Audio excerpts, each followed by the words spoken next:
I don't think it was. I think he moved too quickly after he flipped it. I think they won the toss.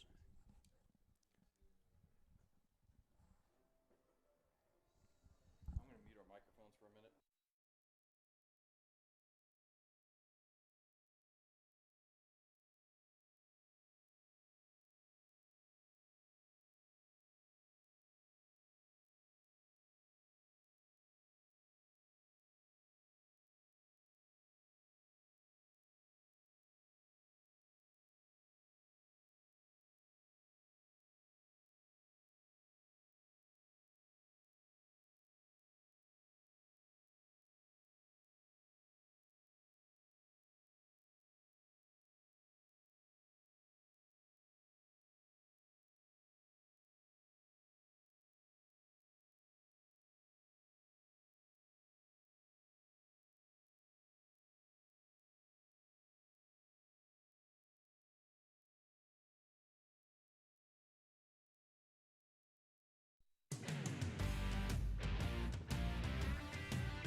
Good evening, Marcus Marauder fans, and welcome to the 2026 football season for your Marcus Marauders.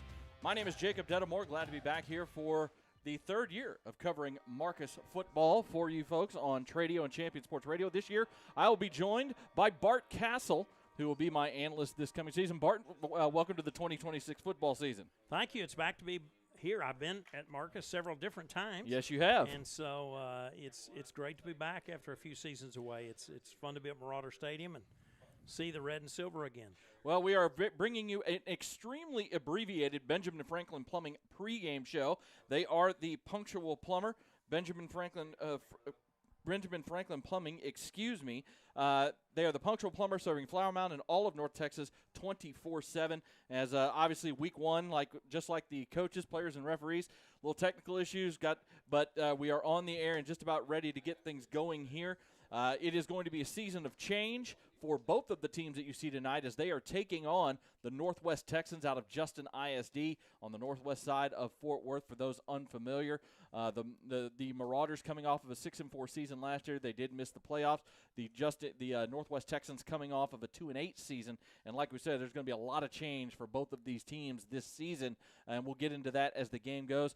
You're not going to be. You don't hear any crowd noise right now. We do apologize for that. Again, some technical issues. Hopefully, we can get that to at some point during the game. But that is why you're not hearing any noise from the crowd, at least right now. So we do apologize for that.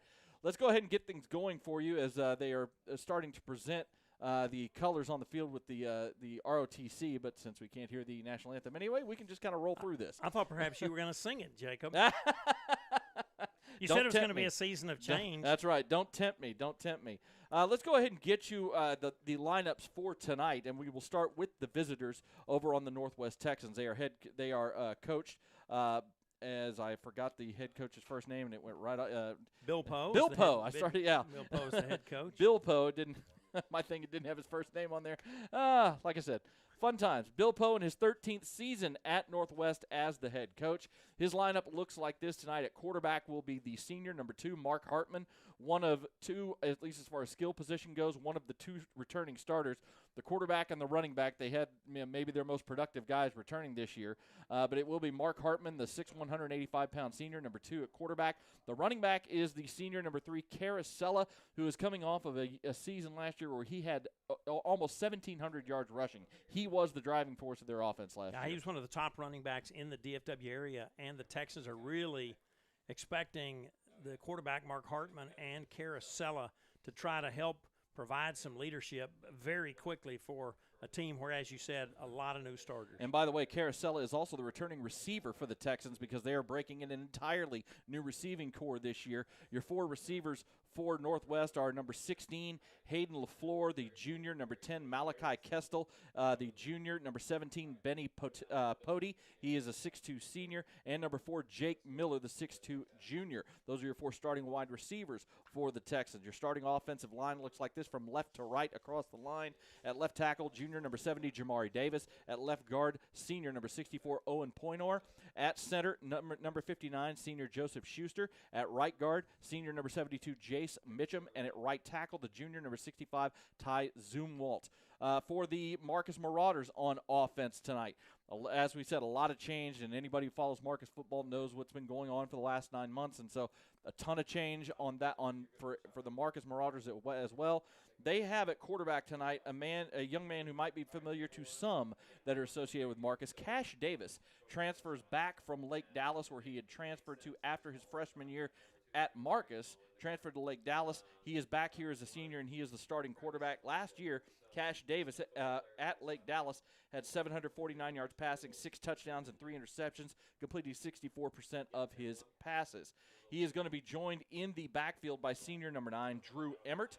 Across at the wide receiver core, your 2 leading receivers are number 1, Jamison Mayfield, the senior. We don't know if he's going to be available tonight. He is a game time decision, so we don't know if we'll see him out there yet. He's number 1 on your television screen or your computer, whatever you're watching us on here on Tradio and Champion Sports Radio.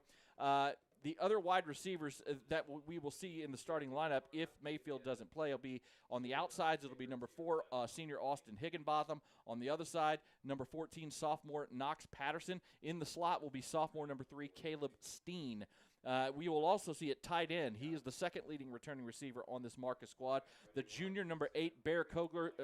Bart, you're going to have fun watching Bear Kogler. Very athletic young man at the tight end position. He was very productive last year.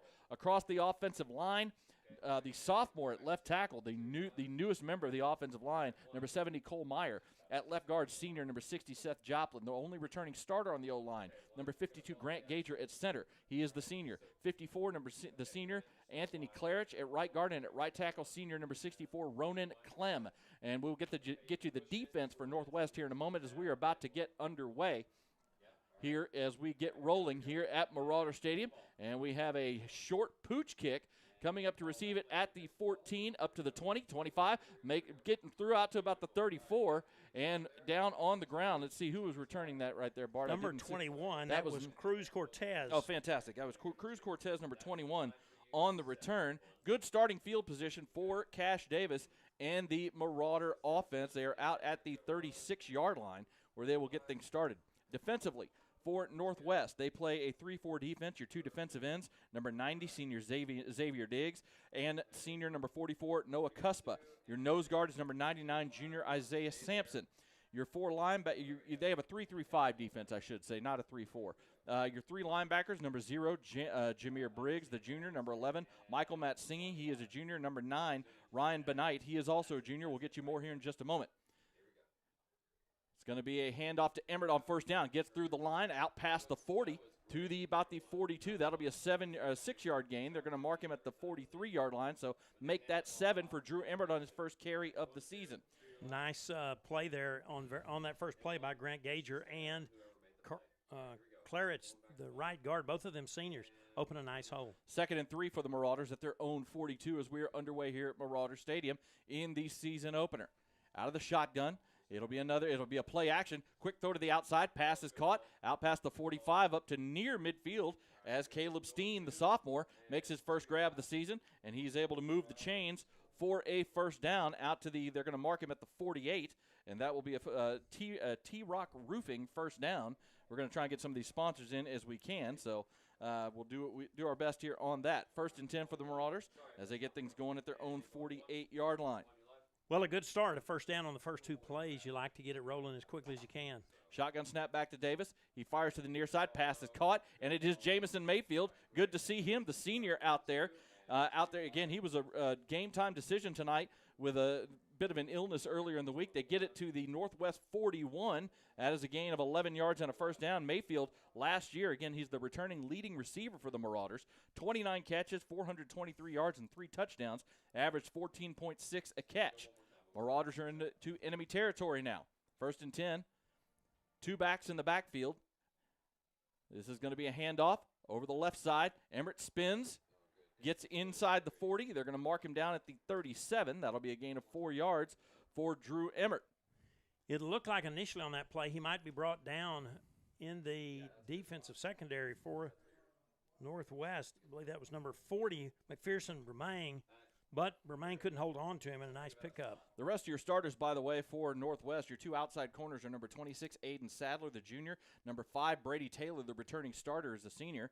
Your three safeties, Carter Mittensway, play action right here by Davis. He fires to the near side, little bit tall that time. He was trying to hit Steen running an out of the slot. That one's a little bit tall, incomplete, sets up our first third down of the ball game. It'll be 3rd and 6. So Carter Mittensway, did I get that right, Bart? I think it was Mittensway, number 7. Right. He's a senior. Number 31, Asher McKeever, the sophomore, is at the other safety. And then what they list as their strong safety is number 22, the sophomore, Forbe Luboya.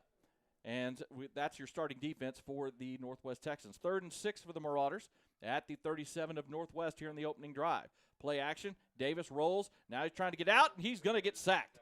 Pressure got in there immediately that time, and he has dropped outside the 40. That was number 9, Rylan Benight, the linebacker who got into the backfield and took down Davis for a loss back to the 44. And Davis tried to roll to his right, Benight never really thought it was going to do anything but what it did, and he was right there on top of that play. And so it's going to be a punt situation for the Marauders, 4th and long. On the field to handle the punting duties is Zach Middlestedt, the junior. This one is a high, short hanger, but it's going to get inside the 20, and it'll be fair caught by Northwest at the 15-yard line, where they will start their opening possession. We gave you the Northwest offense earlier. Let's go ahead and give you the Marcus defense. Up front, they're running more of a true 3-4 defense this year are the Marauders. Your nose guard is the junior, number 95, Landon Wintermute. The main returning guy on the offensive line, the junior Liam Hoskins at one defensive end. The other defensive end is number 97, Arison Sampers. They're both seniors, are Hoskins and Sampers. Your two middle linebackers, number 0 is Gage Patrick, the senior. Number 10, Britton Mayfield, the senior, in the inside. On the outside, junior, number 33, Gavin Lewis on one side, and number 11, Caleb Hammer, the senior, on the other side. Handoff on first down to Sella, and he gets a couple past the line of scrimmage, but that's about it before things collapse around him for a gain of 2. That immediately on top of him on that particular play was number 95 for the Marauders. Landon Wintermute, the junior. 2nd and 8 now for the Texans as they're running a little bit of tempo here. Snap back. It's going to be a handoff again to Sella. He's trying to get to the outside, and he gets corralled for a loss of about a yard back to the 16. Liam Hoskins was there along with multiple of his Marauder teammates, and it's going to be 3rd and long. Caleb Hammer, the bandit, also did a great job there on the outside, stringing that play along and making it possible. Your two outside corners for the Marauders, number 19, the junior, Ryan Mabry, and number 7, the senior, Ethan Murtoff. Your two safeties are both seniors, number 17, Evan Sachs, and number 6 at the Rovers, Slater Sullivan. 3rd and 9 now for the Texans. They're in a tight formation here on 3rd down. Snap back to Hartman. He's looking for room. Now he's getting flushed, rolling to his right. Finds go deep down the sideline. A pass is caught behind the defense into Marcus territory, inside the 30, the 20, the 10, and he is going to score. It is a scramble play for a touchdown as Jake Miller got behind the defense and took it 84 yards for the early score. It looked like they had him for a moment. Yeah. But he managed to use that experience that he had to get himself out of the pocket. And one of the things that transpired, it looks like I see some Texans. Yeah, we do have a flag. Putting their hands on their helmet. We'll have to see where. Looks like we may have had a downfield.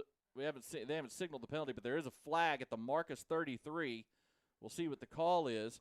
Again, that was just a scramble play. Hartman was getting pressured, flushed out to his right, looked up and found Jake Miller behind the defense.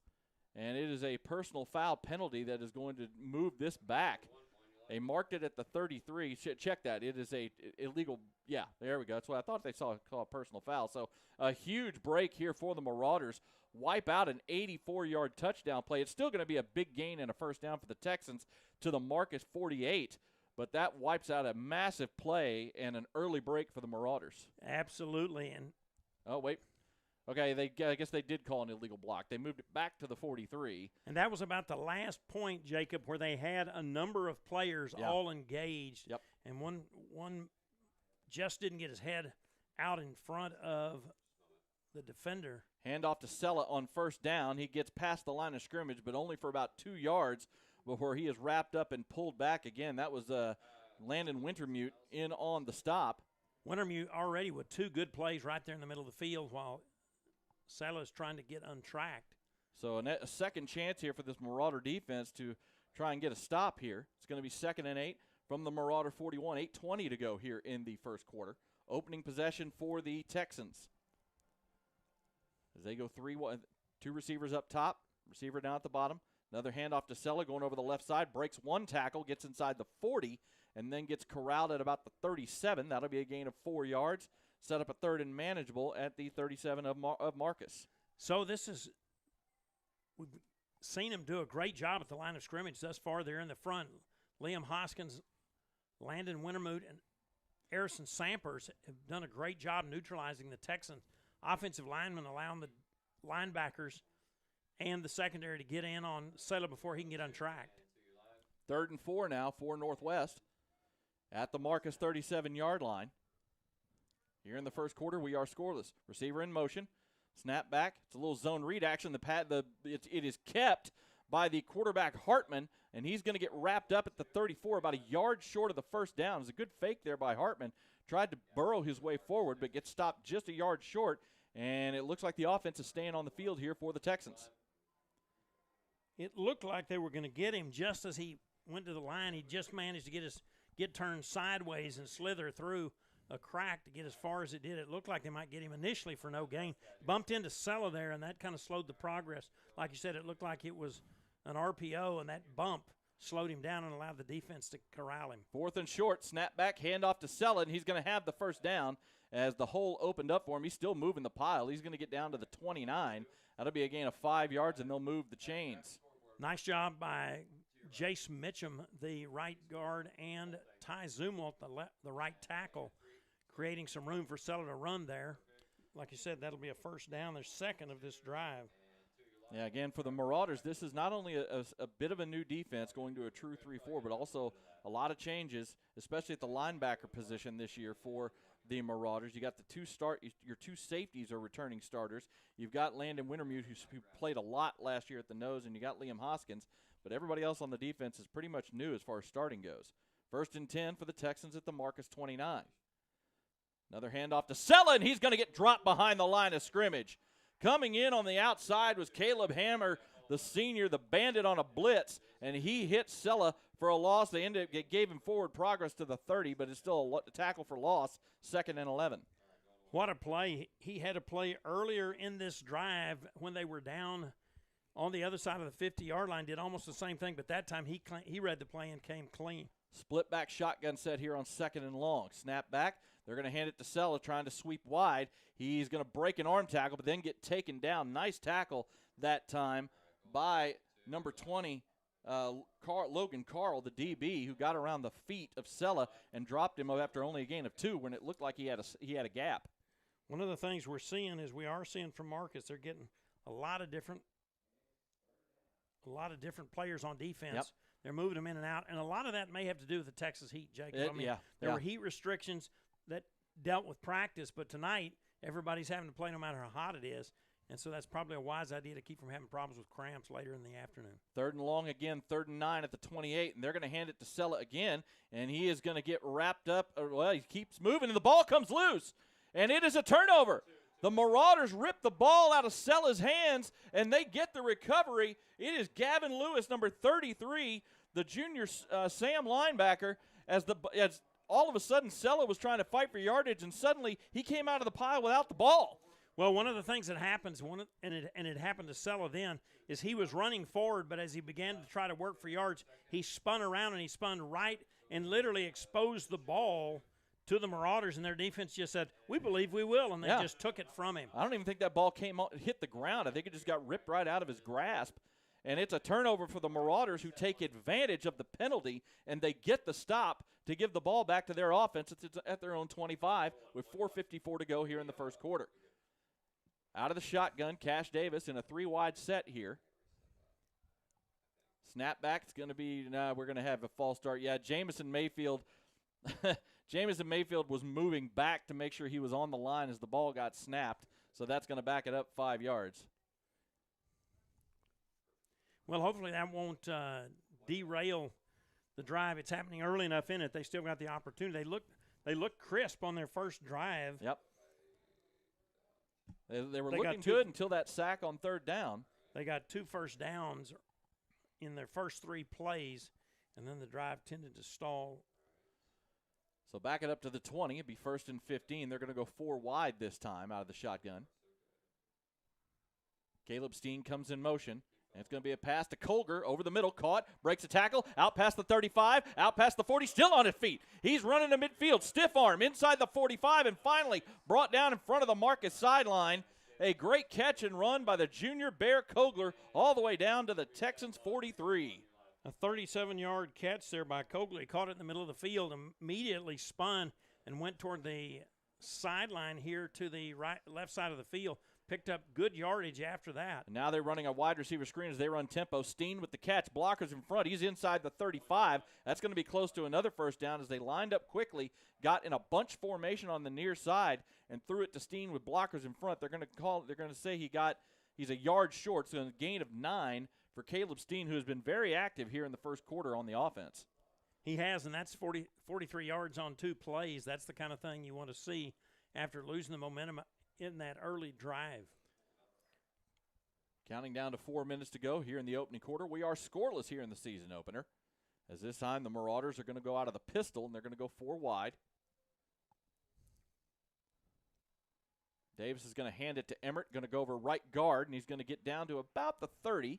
That'll be a gain. That'll be a first down, and again, they're going to mark him at the 29, so we'll give him 5 yards and a first down. And that is 3 first downs in 3 plays. Yeah. Hard to be disappointed with that. Really going to test that young interior line of the Texans here early in the ball game. So the Marauders inside the 30 of Northwest here after the turnover. Snap back, another handoff to Emmert, this time coming over the left side. Not much room. He gets wrapped up pretty quickly at the line of scrimmage. Nice job on the tackle that time. Almost immediately, number 11 for Northwest. A great job on that play. Michael Matsingi, the outside one of the linebackers in this 3-3-5 defense, wrapped up. No gain. Emmert right at the line. So it'll be 2nd and 10 now for the Marauders. Going to go 4 wide again. Snap back. Davis looking downfield. Now he steps up in the pocket looking to run. He's going to get a couple of yards before he gets dropped down. Only going to be a gain of about 2 before he gets wrapped up behind. That was Matt singing again on the tackle. Thing about Cash Davis, if you look at his numbers last year from Lake Dallas, he's not the runner that Colton Nussmeier was last year. You know, he probably can scramble a little bit, but he's definitely not the runner that Marcus has seen the last couple of years on offense. Well, he showed a lot of poise there, and he didn't make the mistake that Sella did. When he had defenders collapse around him, he didn't try to spin around and get another half a yard and potentially lose the football. So he showed a lot of poise thus far. Pass on 3rd and 8. Pass is caught. It's Kogler again, running an out route to the far side of the field. A great throw by Cash Davis, hitting Kogler in stride at the 18-yard line for a 10-yard gain and a first down. Nice poise in the pocket that time by Davis. Again, Davis is a senior. He last year at Lake Dallas, again, he was playing he split time with the senior quarterback over at Lake Dallas and had a decent amount of playing time. So he's an experienced quarterback transferring back here to Marcus this year. 1st and 10 for the Marauders at the 18. Emmert with the handoff, busts it out over left tackle, runs through a body, and then gets inside the 15 down to the 13. He kind of ran through number 90, Xavier Diggs, that time the senior, and got an extra couple of yards out of it. Nice job by Seth Joplin and Cole Meyer, the guard and tackle, respectively, on that side to create some room. And again, Cole Meyer, you know, he's the young buck on this offensive line, a sophomore amongst the rest of the line being seniors. 2nd and 5 now at the 13. Out of the pistol formation. A little quick swing pass to Steen, and it was a little bit low and to his outside, and he wasn't able to hold on. And it honestly is probably saving him a couple of yards that he did drop it because the defender for Northwest was right there to make the hit had he caught it. Well, in a misdirection play like that, it's kind of all or none. If somebody reads it and makes a tackle one-on-one, it turns out like that did as an incomplete pass. If that defender takes the misdirection coming the other way, that receiver is wide open and you're likely going to score a touchdown. So third down now for the Marauders, 3rd and 5 at the Northwest 13. We're just under a minute to go here in the first quarter. 4 wide set, pistol formation, handoff to Emmert up the middle. It has room inside the 5 and into the end zone for the Marcus touchdown. Drew Emmert with his first touchdown of the season and the first touchdown for the Marcus Marauders, and they take the early lead. Man, a fantastic job there. We mentioned some of the experience there in the middle of the line was Grant Gager, the center, and he did a great job along with Seth Joplin opening a gaping hole, and it was into the end zone from there. There was some defensive pressure at about the 1-yard line, but at that point there wasn't going to be stopped. The senior Santiago Diaz, the returning kicker, is up, and the extra point is good with 51 seconds to go here in the first quarter. That touchdown is brought to you by Marty B's in Bartonville, part of the Circle Star family of restaurants. 51 seconds to go in the first quarter. Marcus is up 7-0. We're going to take a break here on Marcus Football Nights.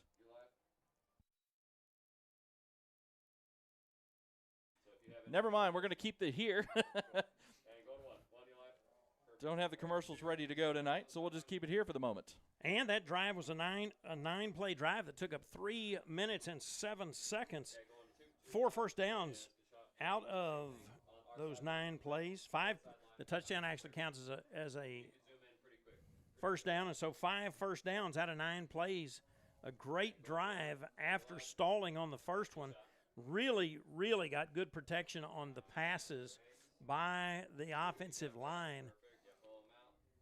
And the whole drive looks very different if it's not for a great job getting the ball to Kogler on the 37-yard completion on the first play of the drive to really put the Texans back on their heels. You could see what I was talking about earlier with Bear Kogler, the tight end, Bart, on the athleticism he brings to that position for this Marcus offense.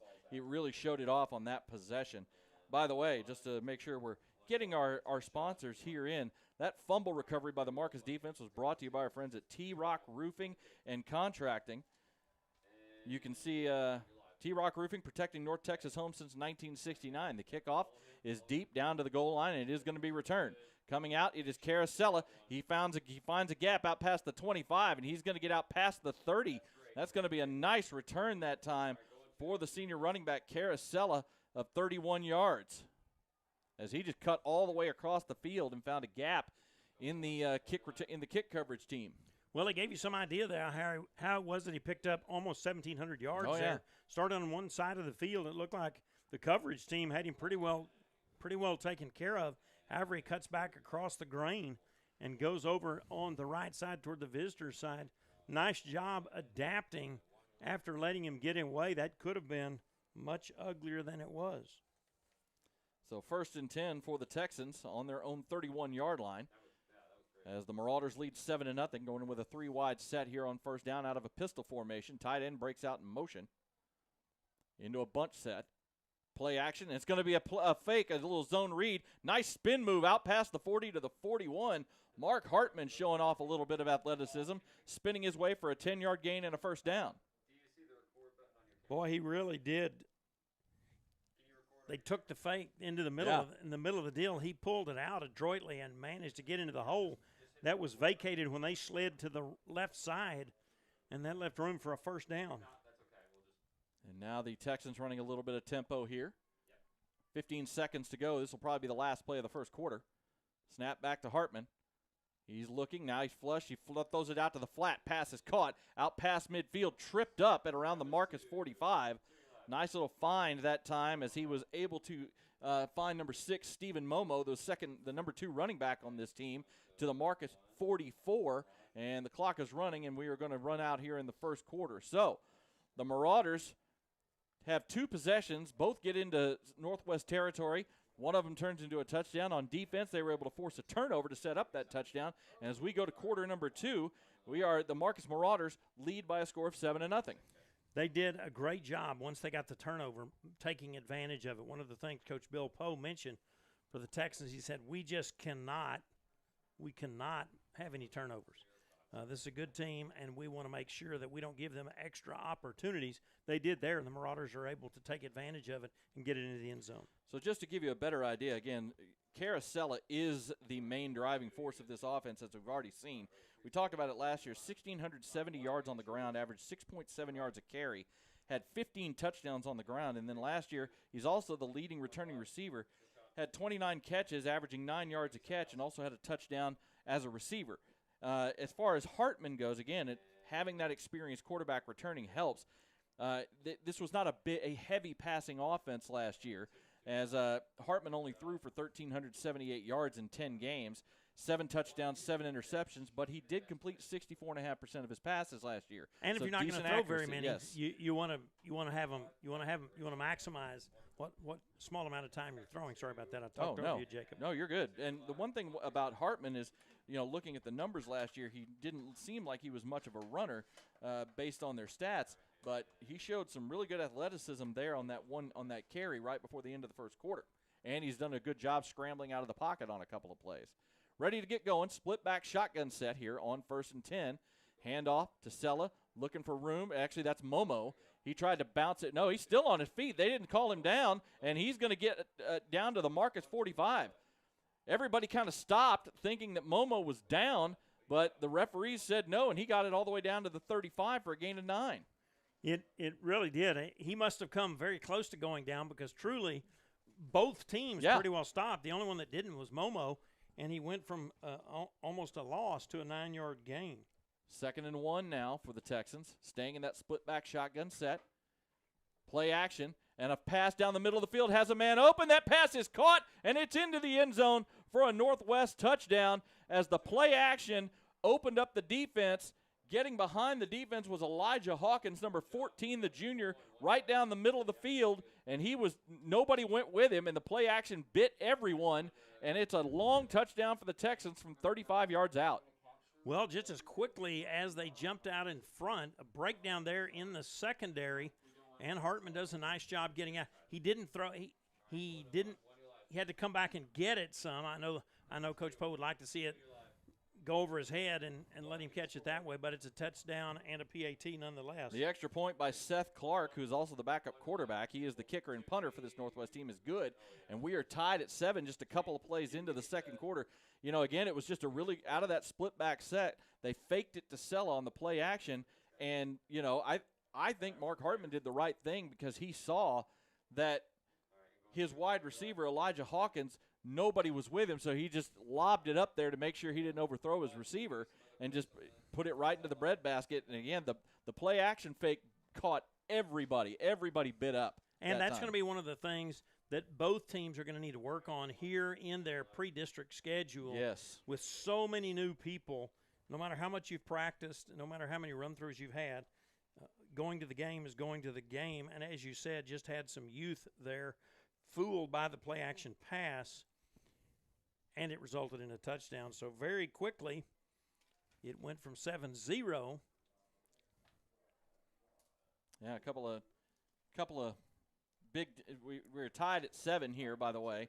It is 7-all here with 11:18 to go here in the second quarter, as the Marauders and the Texans are tied. So what we've seen so far from the defense, we've seen, and this happens with a lot of new, we've seen a couple of breakdowns defensively in the secondary. One of them was on a scramble play where a receiver just kind of got lost and got behind. That play got called back, and they took advantage of it. But we have it again right there where everybody bit up on the fake and nobody went with the receiver into the open field. So a couple of defensive breakdowns. This is a little short pooch kick, and that's going to go out of bounds, and that'll be a penalty as they tried to pooch it over the front line. They were and see if they could get somebody down there to recover it, almost like an onside. Thought they'd drop it in that gap between the two and see if they could get it to check up like a sand wedge or something, but it didn't. And, well, it did check up, but it checked up and checked out of bounds. Yeah, it went out of bounds at the 35, so I would think Marcus will just take a penalty yardage from the out-of-bounds spot, and that is what they're going to do. So It went out of bounds at the 35, so the Marauders will take the 5-yard penalty and start at their own 40. Very good field position here for this next possession. Well, and they weren't on. Unfortunately, they weren't off the field very long, so the momentum they had on offense may very well be. It may very well be easy to recapture it. We shall see. Again, the last possession, you had Drew Emmert with the 13-yard touchdown run, and now the Marauders get things going again. 4-wide set out of the pistol. Snap back, play action. Davis, quick pass over the middle, caught by Steen. Breaks one tackle, still on his feet, almost out to midfield. That's going to be a gain of about 9 for Caleb Steen, who, as we talked about, has been very active out of the slot receiver position here in this first half for the Marauders offensively. Well, it seems clear early on that they're going to see whether or not Caleb Steen is one of those people they can get to rise up into some of that void of inexperience and really lead with his performance, and thus far he's been impressive. 2nd and a yard at the 49 for the Marauders. 2 backs in the backfield in a interesting pistol set. Hand off to Emmert. He's going to go over the left side and get the first down just across midfield. Only a gain of 2, but that's enough to move the chains and get a first down for the Marauders. 2 plays and another first down, so they are moving crisply. Again, a lot of the credit goes to Meyer, Joplin, Gager, Claridge, and Clem, the offensive linemen for the Marauders, doing a good job opening up holes there in the middle. That first down brought to you by our friends at Benjamin Franklin Plumbing. 1st and 10 at the 49 of Northwest. Tie ball game at 7. Snap back to Davis. Looking downfield, he's going to fire one deep down the middle. Has a man, has Steen in stride inside the 5, and he's going to get tackled just short. The Michael Irvin special by Caleb Steen as he gets tackled at the 2-yard line. A beautiful throw from Cash Davis down the middle of the field. Hit Caleb Steen in stride. It got tripped up by a defender making a last-ditch effort, but that's a gain of 47 yards down to the 2. Well, really, really impressive work there by Cash Davis. I mean, he didn't get rattled. He stood in the pocket. He waited for Steen to get open, then delivered a nice ball. Hand off to Emmert over the right side, and he is into the end zone for the touchdown. The second touchdown run of the game for Drew Emmert, this one from only 2 yards out. And just like that, the Marauders have the lead back as that touchdown is from our friends at Branded Bowls. They handed it off to Emmert, and great job by Claridge and Clem there on the right side, collapsing the lineman of the Texans to give him an opportunity to get into the end zone. Santiago Diaz on for the extra point. The kick is up, and it is good with 9:38 to go in the first half. The Marauders offense is still clicking as they've been able to move the ball very well here in this first half, and they have the lead back over the Northwest Texans by a score of 14-7. Well, 3 plays and 2 first downs. It's hard to beat that. And they had 9 plays and 5 first downs on the drive before that. And so both passing attacks showing us that going to have to get some push up the front. Most definitely. And some pressure on either one of these passers, or it may be a high-scoring contest. Yeah, that was a 4-play drive for 60 yards that time. The big play obviously being the 47-yard catch by Caleb Steen, the sophomore, as he is really showing out here in this first half. And, you know, for Marauder fans who were wondering what this offense might look like, it's got to feel good to see Cash Davis coming out and playing well here in his first start as a Marcus Marauder. Well, and to see the offensive line, which is playing people that played quite a bit last year, but you like to see them be able to come out and get off to this start. They've done a nice job providing protection to give Davis the opportunity to stand in the pocket and throw that last drive, as you said, 3 plays, a minute and 12 seconds, capped off with a 2-yard run by Drew Emmert, the senior. Well, now the Marauder defense is going to come back and see if they can make some adjustments. You know, they've actually done a pretty good job keeping Caracella kind of hemmed in so far, but they've gotten beat deep, you know, behind the secondary. A little pooch kick, fair caught at the 18 by the Texans, so they'll move that ball out to the 25, as that was fair caught by Seth Clark, number 12. And so that'll be just like, you know, the rule was changed a few years ago in college and high school. If you make a fair catch inside the 25 on a kickoff, it comes out to the 25-yard line, I think. Yeah, 25. I was right.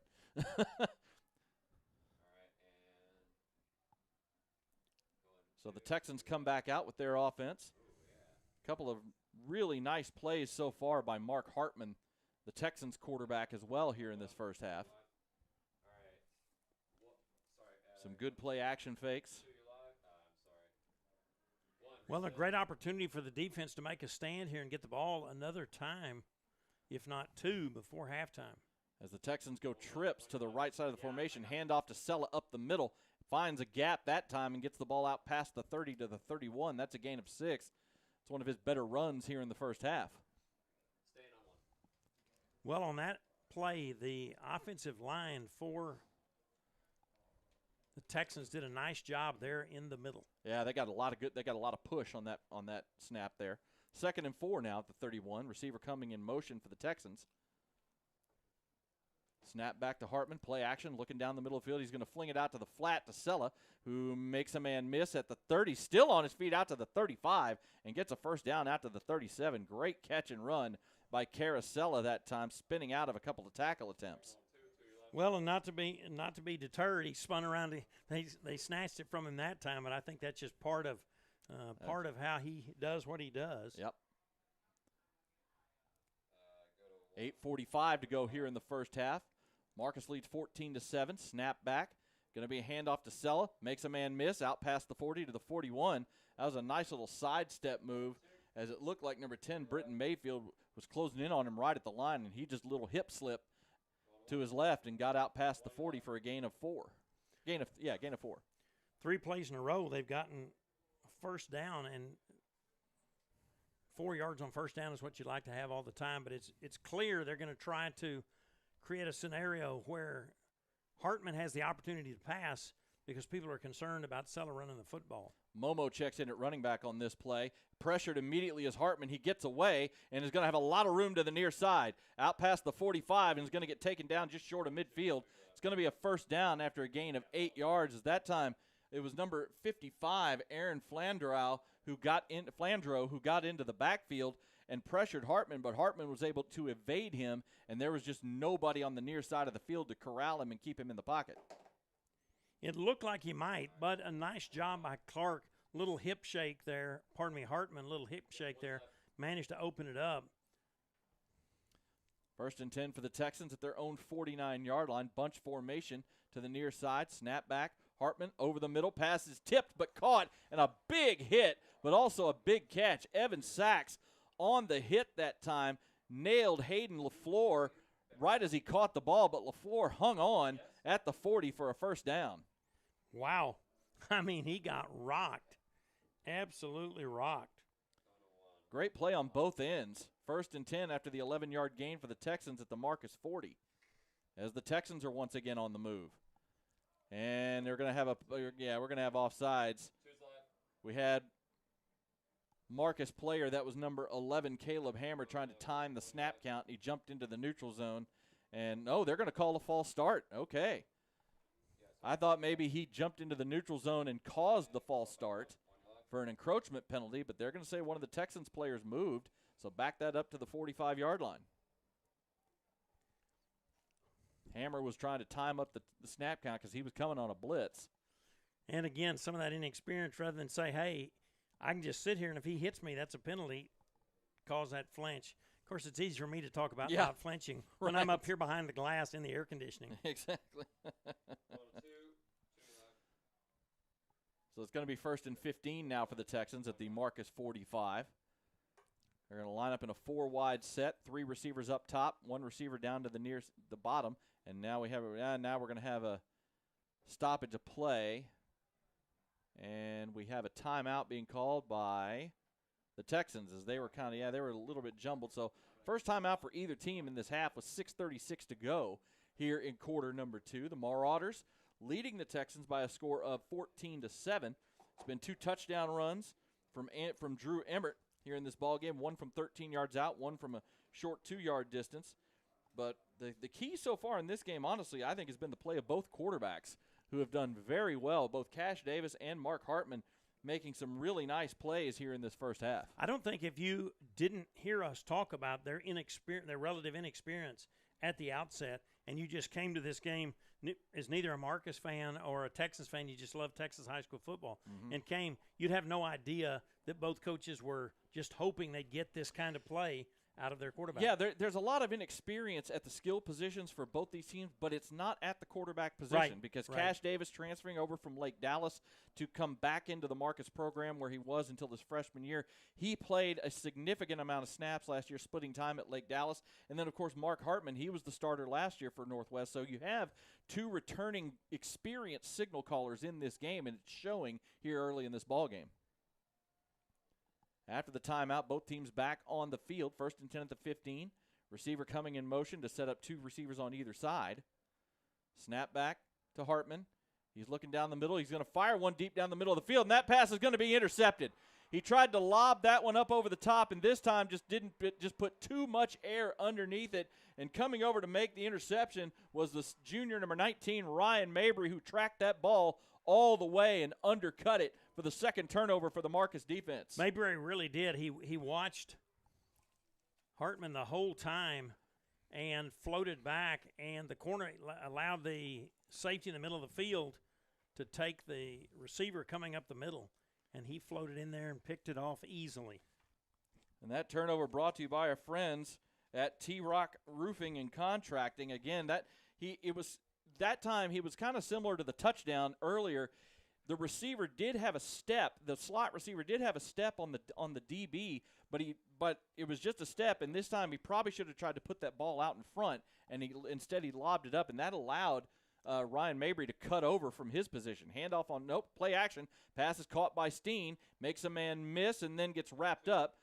And going to get driven back. Going to be it's going to be a decent gain, though, out to the 22. It was 1st and 10 at the 13, so it's going to be a 9-yard gain for Caleb Steen. Steen already providing an indication to opposing coaches that they're going to have to know where he is on the field or they're going to give up damage. I believe that's his 5th catch here in the first half. That's unofficial. We'll try to get more numbers at halftime here, but that's right around 5 catches here in this first half. 5:48 to go here in the first half. 14-7 Marcus, 2nd and 1 at their own 22. And it's going to be a play action. The ball is kept by Davis. He's going to get hit, but I think he's going to get enough for the first down.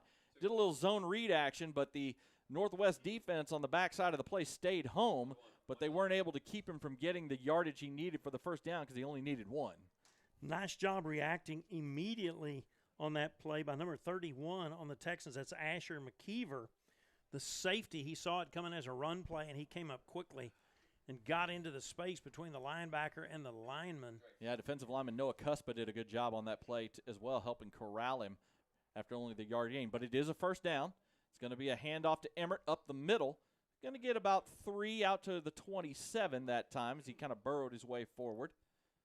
2nd and 7 now for the Marauders. Just over 5 minutes to go here in the first half.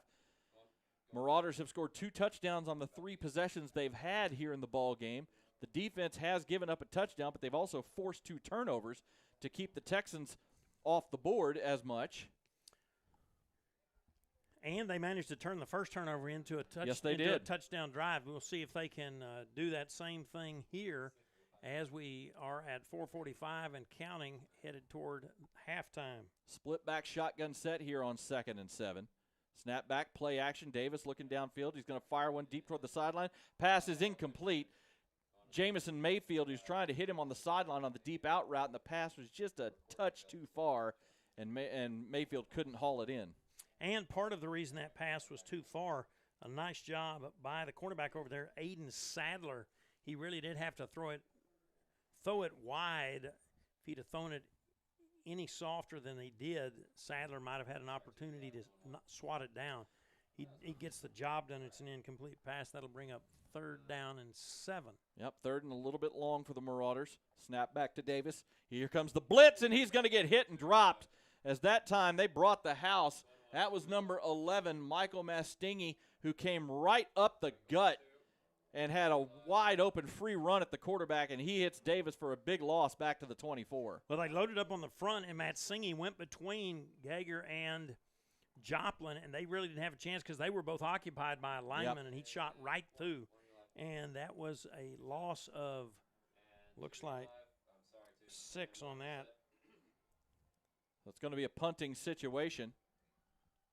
Back at the 19.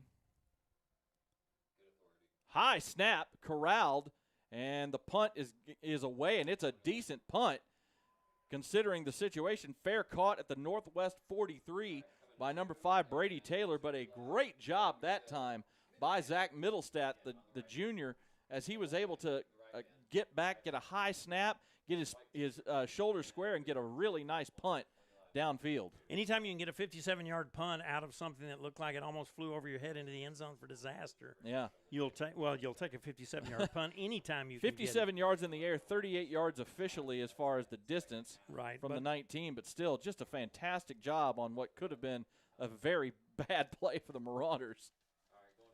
All right, so the Texans get a stop on defense, and they have the ball back. 1st and 10 at their own 43 with 3:46 to go here in the first half. 3 receivers up top, single receiver to the bottom. Play action, little wide receiver screen, caught, and it's going to be a nope, getting away. That is Carosella, and he's got room to the near side. Inside the 40, the 30, he's down to the 20, and finally knocked out of bounds. Again, it looked like the Marauders had him corralled on the wide receiver screen. He made one man miss and just came all the way around the other side of the formation where nobody was home, as you wouldn't expect anybody to be on that play. And he is on pure effort of his own, gets it all the way down to the Marauder 17. And he got a great peel back. It was set up not only by him getting away from the initial tackle, he got a great peel back block.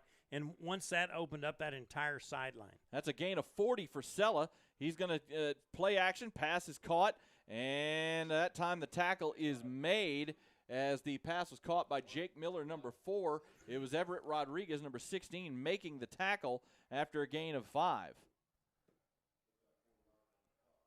Well, after not being capitalized on the turnovers, the Marauders a bit back on their heel. Going to need to rely on that young defense to keep the Texans out of the end zone here with 2:45 and counting.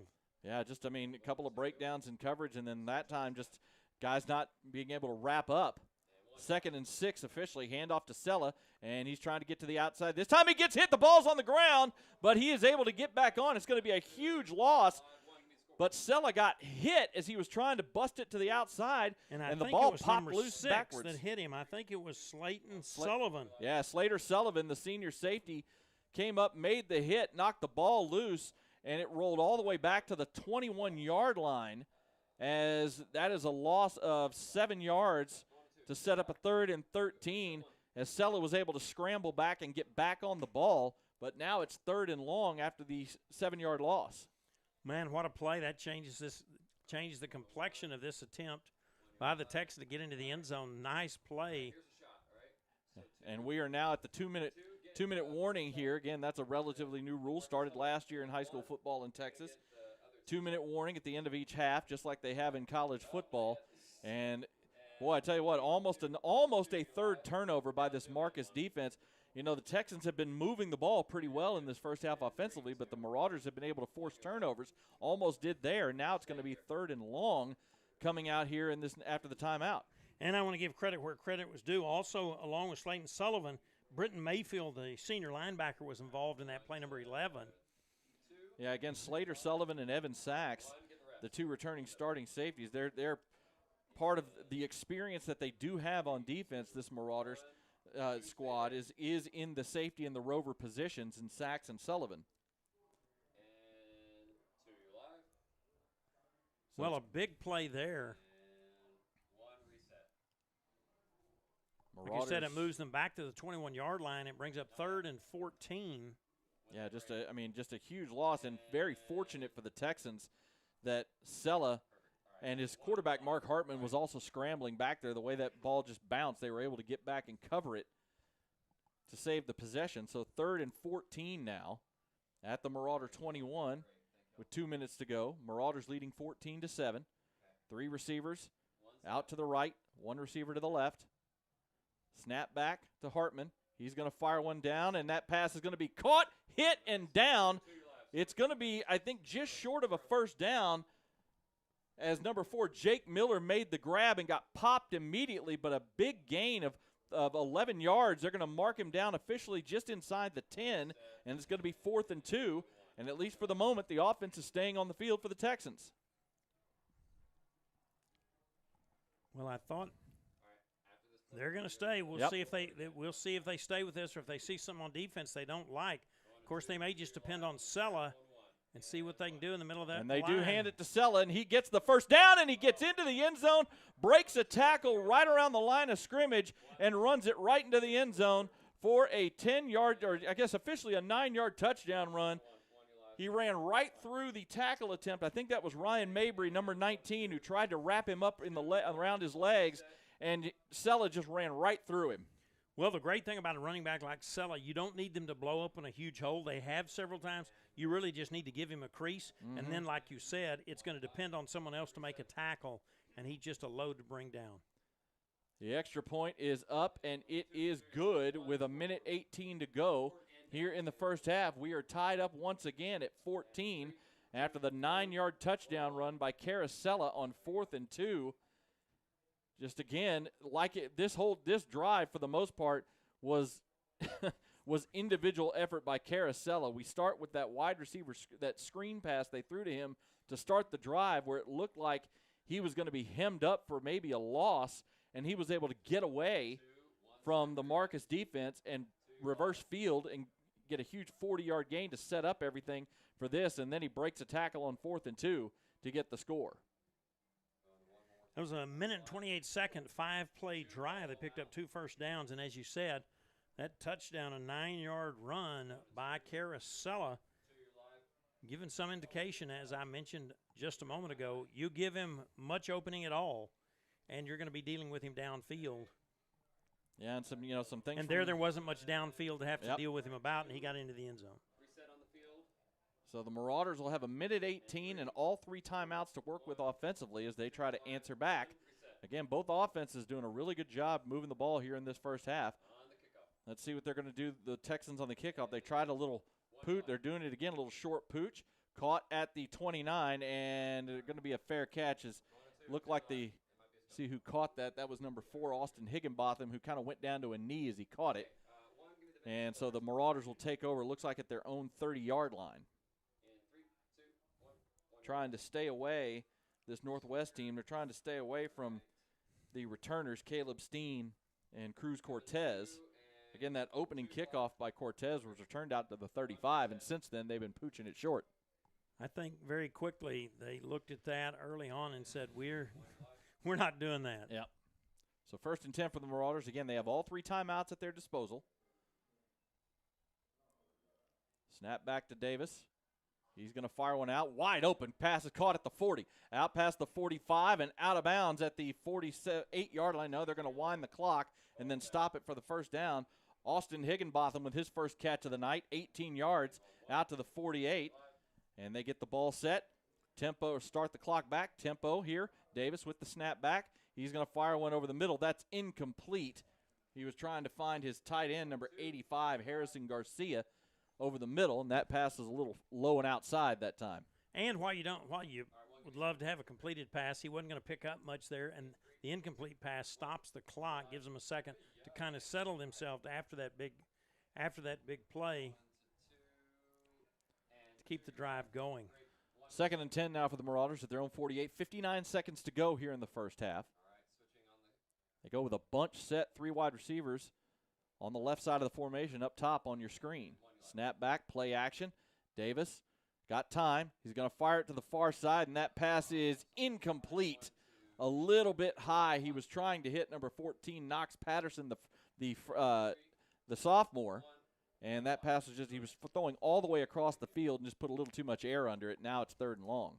And he showed a lot of poise. It looked like you could tell he was almost measuring it. Can I get it to him without having it picked off? And about the only way he could do it was do what he did and just threw it a little higher than he could reach.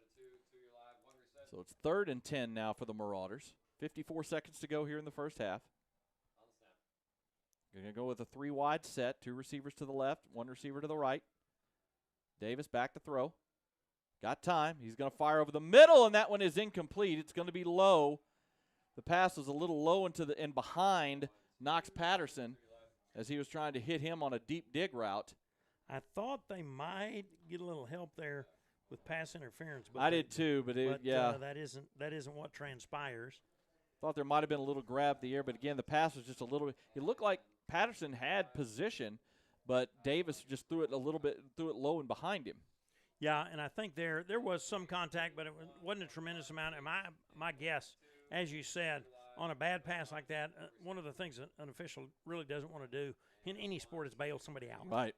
So the punt team is now back on, and this one is kind of a sideways spinner and not what Zach Middleset wanted that time. Kind of went off the side of his foot and out of bounds at the Northwest 33-yard line. A very short punt that time, only 19 yards.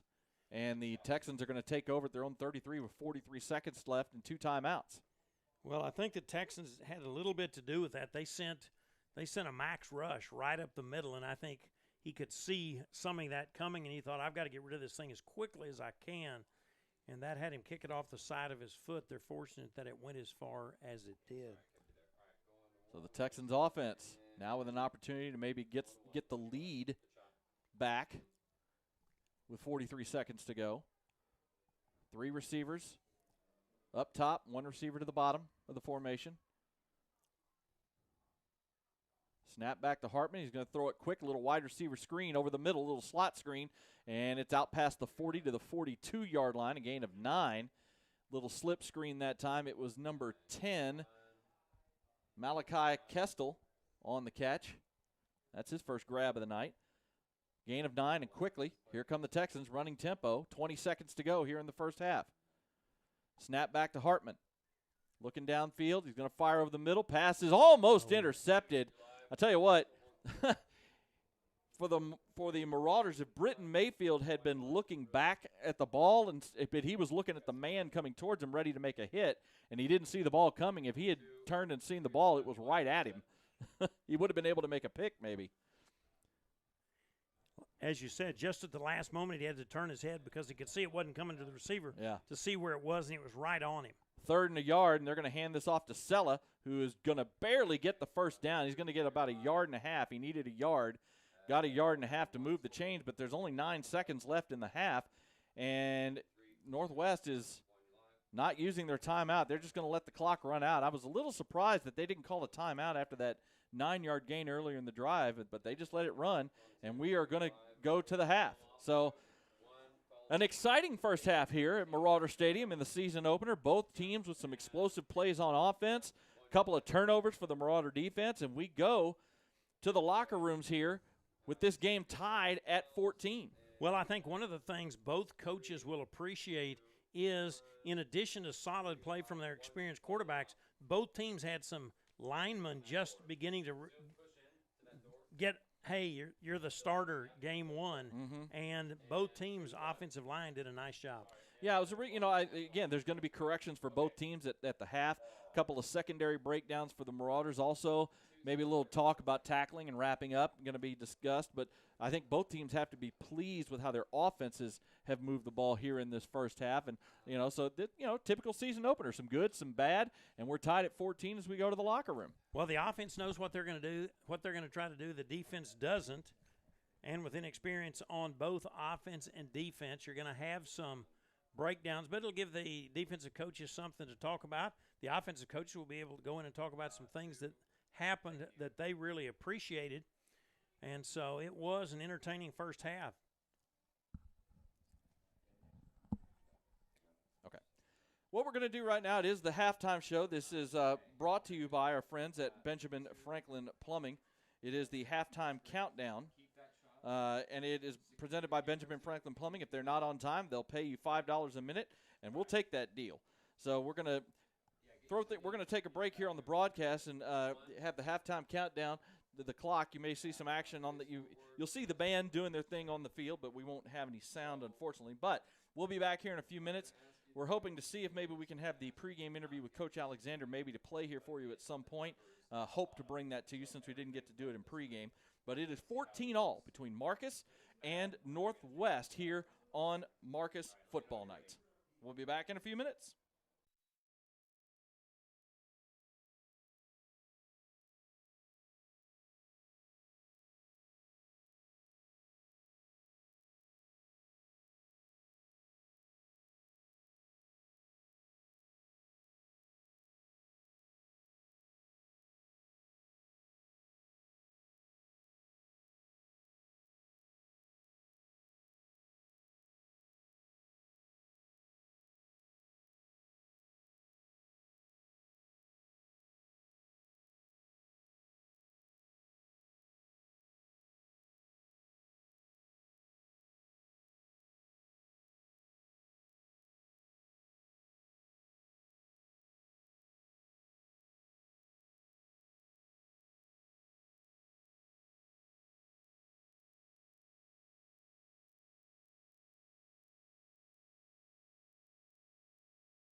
Hello, Marauder fans, and welcome back here to Marauder Stadium here on the campus of Marcus High School.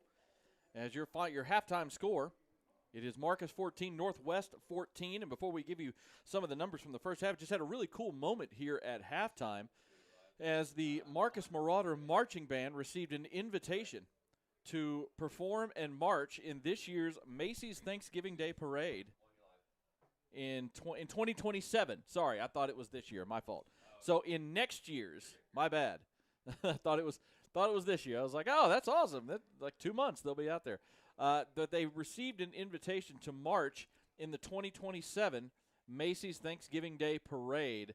For the seniors, that's unfortunate, but still for the rest of the kids, that's going to be an awesome thing next year. I forget who it was, but there was a local Metroplex band that got to march in last year's Macy's Thanksgiving Day Parade as well. And I know you're right. We watched them, and I'm frustrated. I can't think of it as well, but that'll also give time to have car washes and bake sales and all the other things necessary to get easily several hundred band members in the Marcus band out there. Congratulations to them. That'll be a lot of fun. I'm sure their classmates will be proud to pop the TV on next Thanksgiving and say, hey, that's my school. Yeah, it's interesting that it's so far in advance. I would have actually, you know what? You know who it was last year? It was my high school, my alma mater, LD Bell, who got to march in last year's. Yeah, the Blue Raider Marching Band got to march in last year's Macy's Thanksgiving Day Parade. Like I said, thought it was maybe this year's because this year's the 100th edition of the Macy's Thanksgiving Day Parade. That's why I was real excited for a second. It's still a very cool honor for this Marcus band program. That is fantastic, and that is a really awesome thing for the members of that band that they're going to get to go to New York and be a part of that huge. I mean, it's one of the things everybody watches every year. You know, I mean, that huge pomp and circumstance of the Macy's Thanksgiving Day Parade. That'll be the Thanksgiving none of them forget, that's for sure. Absolutely. But getting back to this football game, again, the Marauders and the Texans tied at 14 as we get ready to start half number 2. Both offenses really did a good job in that first half. These are unofficial numbers, of course, but the Northwest Texans, 241 yards of total offense to 184 for the Marauders. Both quarterbacks had really strong first halves. Mark Hartman, 9 of 11, 182 yards, had a touchdown and an interception. He also had 22 yards on the ground, showed a little bit of scramble ability. Cash Davis for the Marauders, 9 of 15 for 60 yards, but made a couple of really nice plays. 150. I said 60 yards. 9 of 15 for 154 yards in that first half. Yeah, that's my bad. Sorry about that. 9 of 15 for 154 yards. Andrew Emmert had 2 touchdown runs, 41 yards on 9 carries. Carasella, the big play skill position player for Northwest, on the ground got kind of hemmed in as the Marauders held him to 27 yards on 11 carries, but he did have a touchdown run, and he also made a huge play on the possession where he had his touchdown on a swing pass where he was hemmed up, reversed field, and ended up taking it for 40 yards as he had 3 catches for 67 yards, 2 catches for 46 yards. Jake Miller, the wide receiver, had a couple of big plays, 3 catches for 67 yards as well. The touchdown went to Elijah Hawkins on a 35-yard strike down the middle of the field. For Marcus, the receiving end, it was the Caleb Steen show in that first half as he had 5 grabs for 79 yards. Bear Kogler, the tight end, also had a couple of really nice grabs for 46 yards in that first half. A lot of really explosive plays by both offenses in that first half. One of the things Marcus coaching staff has to be pleased about, the 2 names you just mentioned that had some explosive plays, Caleb Steen, a sophomore, and Bear Kogler, a junior. So they're tuning up for this season. They're going to get to watch them, whatever they do, build on that next year. So that's exciting. And they got a good first half. You mentioned Cash Davis, who was originally in the program as a freshman, moved to Lake Dallas, and then really had gone to school in the Marcus School District his entire school career until the end of his freshman year. Really wanted the opportunity to come back and play football with kids that he maintained friendships with and has been friends with since he was in the kindergarten. So it worked out well for Davis, and he acquitted himself well in this first half as somebody they're going to be able to depend on, as did Mark Hartman. Now both of them seniors. Hartman, the starter last year, threw for 1,600 yards, threw for almost 1,400 yards, Yeah. about 65% pass, and he showed some of that experience here. He showed a lot of poise on a number of plays. As you said, had at least one nice RPO run, and so we'll see how both of them do, and more importantly, what adjustments each team made on defense. The kickoff from Santiago Diaz to get the second half started went into and out of the end zone. So the Texans will start on their own 25 here in this first drive of the second half. The Marauders, had trouble slowing down the Texans offensively from a yardage standpoint, but they did force 2 turnovers in that first half. And it'll be a handoff on first down. Nice hole up the middle, and it is Karis Sella into the open field, across midfield, down to the 40, and finally brought down as a big hole opened up in the middle of the line, and he broke to the outside, and a huge explosive play to start things for the Texans. That is a very nice run of 37 yards for Karis Sella, his biggest play of the night on the ground. And here come the Texans running tempo. High snap, corralled play action, and we're going to have a tackle behind the line of scrimmage for a loss of a yard as that play got broken up because of the high snap as Hartman corralled it, but then the timing was thrown off, and he just tried to scramble and gets dropped for a yard loss at the 39. Well, I feel confident that's not the follow-up play they hoped to have to that 37-yard run. But in both cases, both the long run and the other one, the snap was high. He managed to corral it with his right hand. It worked well on the first one, not so much on the second one. Handoff and a broken tackle into the open field. It is number 6, Stephen Momo. He's down inside the 5 and gets brought down there. Again, that time, a little bit of a tackling issue. Momo was able to break a tackle at the line of scrimmage, get into the open field, and bust it all the way down to the 4-yard line for a gain of 35 yards to set up first and goal. In both cases, the credit goes to the offensive line, especially there on what would be the right side. That was Jace Mitchum, the center, Joseph Schuster, Jace Mitchum, and Ty Zumwalt, opening that hole on that last play. Handoff up the middle. Sella this time gets hit at the line of scrimmage and stopped for no gain at the 4-yard line as the hole was closed up that time. In on the tackle that time looked like number 97, Arison Sampers, along with a couple of his other teammates. Slater Sullivan on the back end of that finished the play off. The Marauders trying to hold the line here to keep Northwestern taking the opening drive into the end zone. Second and goal at the 4. Snap back, play action, flag down, and up the middle is Hartman going to take off. He's going to get hit and brought down at about the 2-yard line. That flag was right at the snap, so that's either offsides or illegal formation, one of the two, because the line judge on the near side threw it immediately as it was a gain of 2 for Hartman, and it's offsides. So it's a penalty against the Marauders. So that'll give the down over for the Texans. Move that down to the 2-yard line. It'll be second and goal again. Somebody lined up in the neutral zone for the Marauders that time. 10:06 to go here in quarter number 3 as the Texans get 2 big explosive runs here on this drive. Snap back, handoff to Sella, and he gets, it's a zone read, a great fake that time by the quarterback, Mark Hartman, and he scampers into the end zone for the 2-yard touchdown. He faked me out, too. I thought he handed that ball to Sella because Sella got blasted behind the line of scrimmage. I tell you what, Caleb Hammer laid the hammer down on Carasella. He probably wished he got the ball and didn't have to take that lick for nothing. Wow. So the Texans strike immediately here in the third quarter. Extra point snap is down, the kick is up, and the kick is good with 9:55 to go here in quarter number 3, and the Texans take the lead back. It is now 21-14 Northwest after a 75-yard drive to get things started. 2 huge runs on that drive were the key plays, a 37-yard run from Carasella and then a 35-yard run from his backup, Stephen Momo.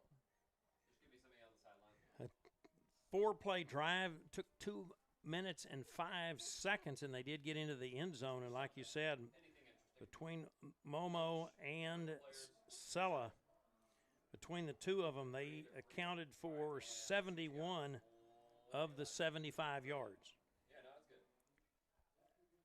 So that time, and I thought the Marauder defense did a pretty decent job against the run in the first half. It was some plays in the passing game that hurt them. A couple of breakdowns in coverage and then a play with a couple of missed tackles. But that time, the offensive line of the Texans opened up some nice holes and gave Momo and Sella a lot of room to run. So the Marauders, for the second time tonight, trail in the ball game. Texans scored first back in the first quarter to take a 7-0 lead. Kickoff here is a line drive, and it's going to be caught at the 8-yard line and room to run up the middle to the 30 and then popped hard that time. It was number 21, Cruz Cortez, on the return, and Jameer Briggs, the junior defensive back, popped him hard at the 32-yard line where the Marauders will take over. He absolutely mollywhopped him. Yes, he did. I mean, it looked like, and he paused just a moment as looked like he was going to try to change directions in the hole, but before he could do so, Diggs really did deliver the blow. Still a good solid return, 24 yards on the return that time for Cortez, and decent field position at the 32 for the Marauders to start their first possession of the second half as they go 4 wide. Going to be a handoff to Emmert. He's got room over the left side, up the middle, breaking a tackle, and he's still on his feet into the open field. Here goes Drew Emmert inside the 20, the 10, and he will take it into the end zone for a Marcus Marauder touchdown. Drew Emmert breaks a couple of arm tackles and takes it to the house from 69 yards out. What a run, 68 yards for Drew Emmert. He got the ball at the 32-yard line, went through a big hole, then he did the spinorama that we talked about can be so dangerous. However, he held onto the ball and the defenders couldn't hold on to him. Then he got out of a shoot tackle just at the back of the spinorama, and after that he just outran the defense into the end zone. What an impressive play. Oh, but Emmert. there's a flag down, and this is coming back. We see it now. It's a flag on the far side of the field in front of the northwest bench. I didn't see it on the run, and I did not see what the call was. They're explaining it to Coach Alexander now.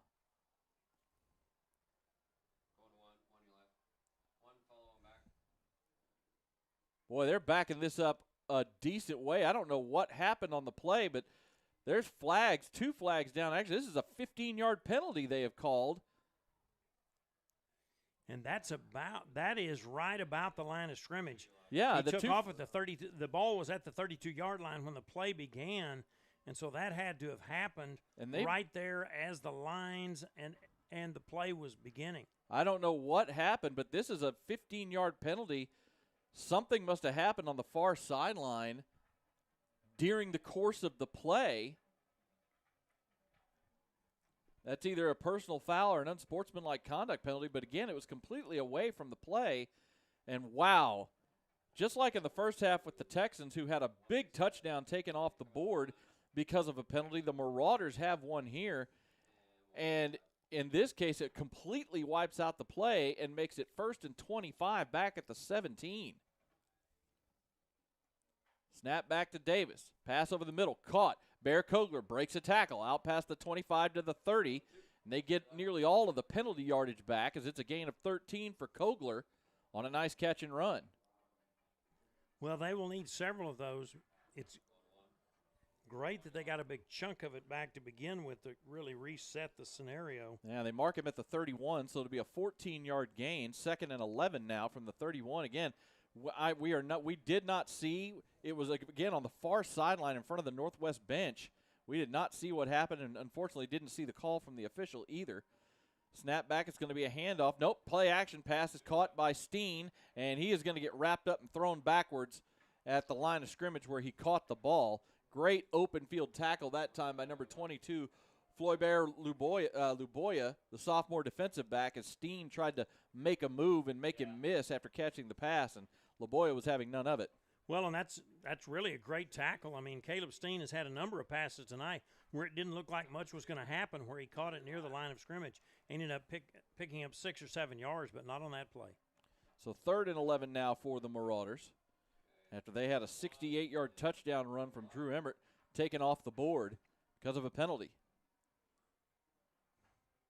In the pistol is Cash Davis. And we got a flag down as the play clock ran out on the Marauders as they were trying to make some changes at the line of scrimmage. So that'll back it up 5 more yards.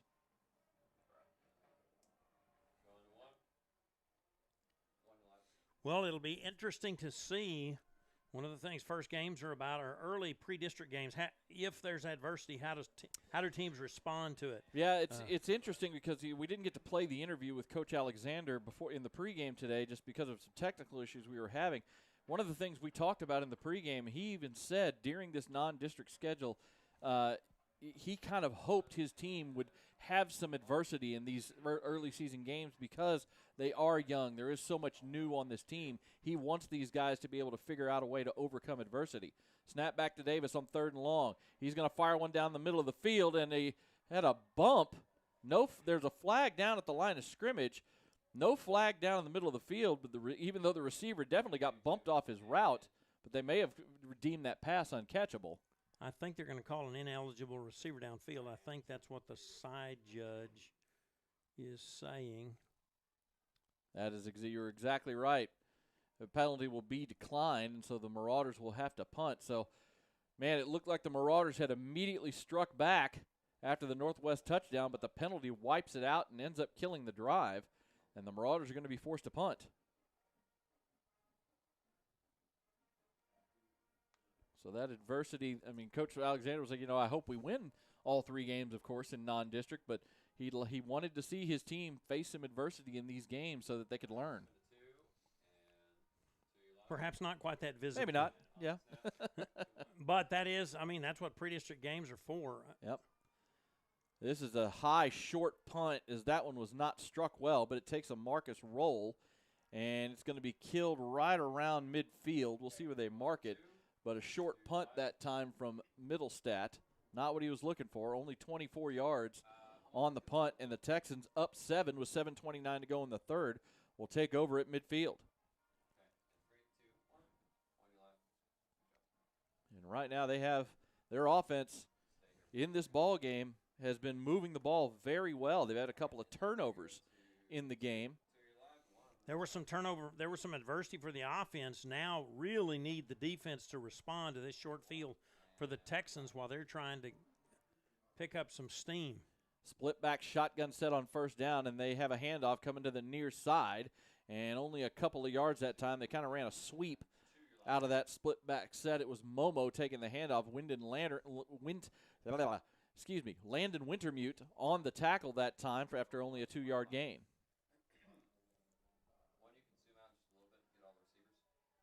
They've been kind of running a lot out of the split back shotgun set the Texans have over the last few possessions. Snap back, play action this time, and getting pressured, stepping away and up the field, and then getting sandwiched and crunched just after he crossed the line of scrimmage is Hartman. He did a good job of kind of avoiding the pressure at first and ended up getting a yard out of that, but he took a big hit in the process. He did indeed take a big hit, number 17. There for the Marauders with the hit. Evan Sachs, you mentioned him a while ago. He delivered the knockout punch after they had him wheeling around. 3rd and 7 now at the Marauder 47. Marcus defense trying to get a stop here. Snap back. And pressure immediately comes, and it is going to be a big play and a sack as Landon Wintermute gets the sack after Mark Hartman tried to evade the initial pressure, and they drop him all the way back at the Northwest 47-yard line, a loss of 6. Well, he was wondering how they would respond to adversity, and the defense comes through. A great job there by the defensive line. You had just mentioned Landon Wintermute's name, and he comes up with a big play. He got some help there also from number 16, who we just mentioned a minute ago, 17, Evan Sachs. Yeah. And the punt team on, and the punt is on the ground, and the punt is blocked, picked up by Marcus, and they're going to return this for a touchdown. A low snap that time. The punter could not corral it. The punter's number 12, Seth Clark.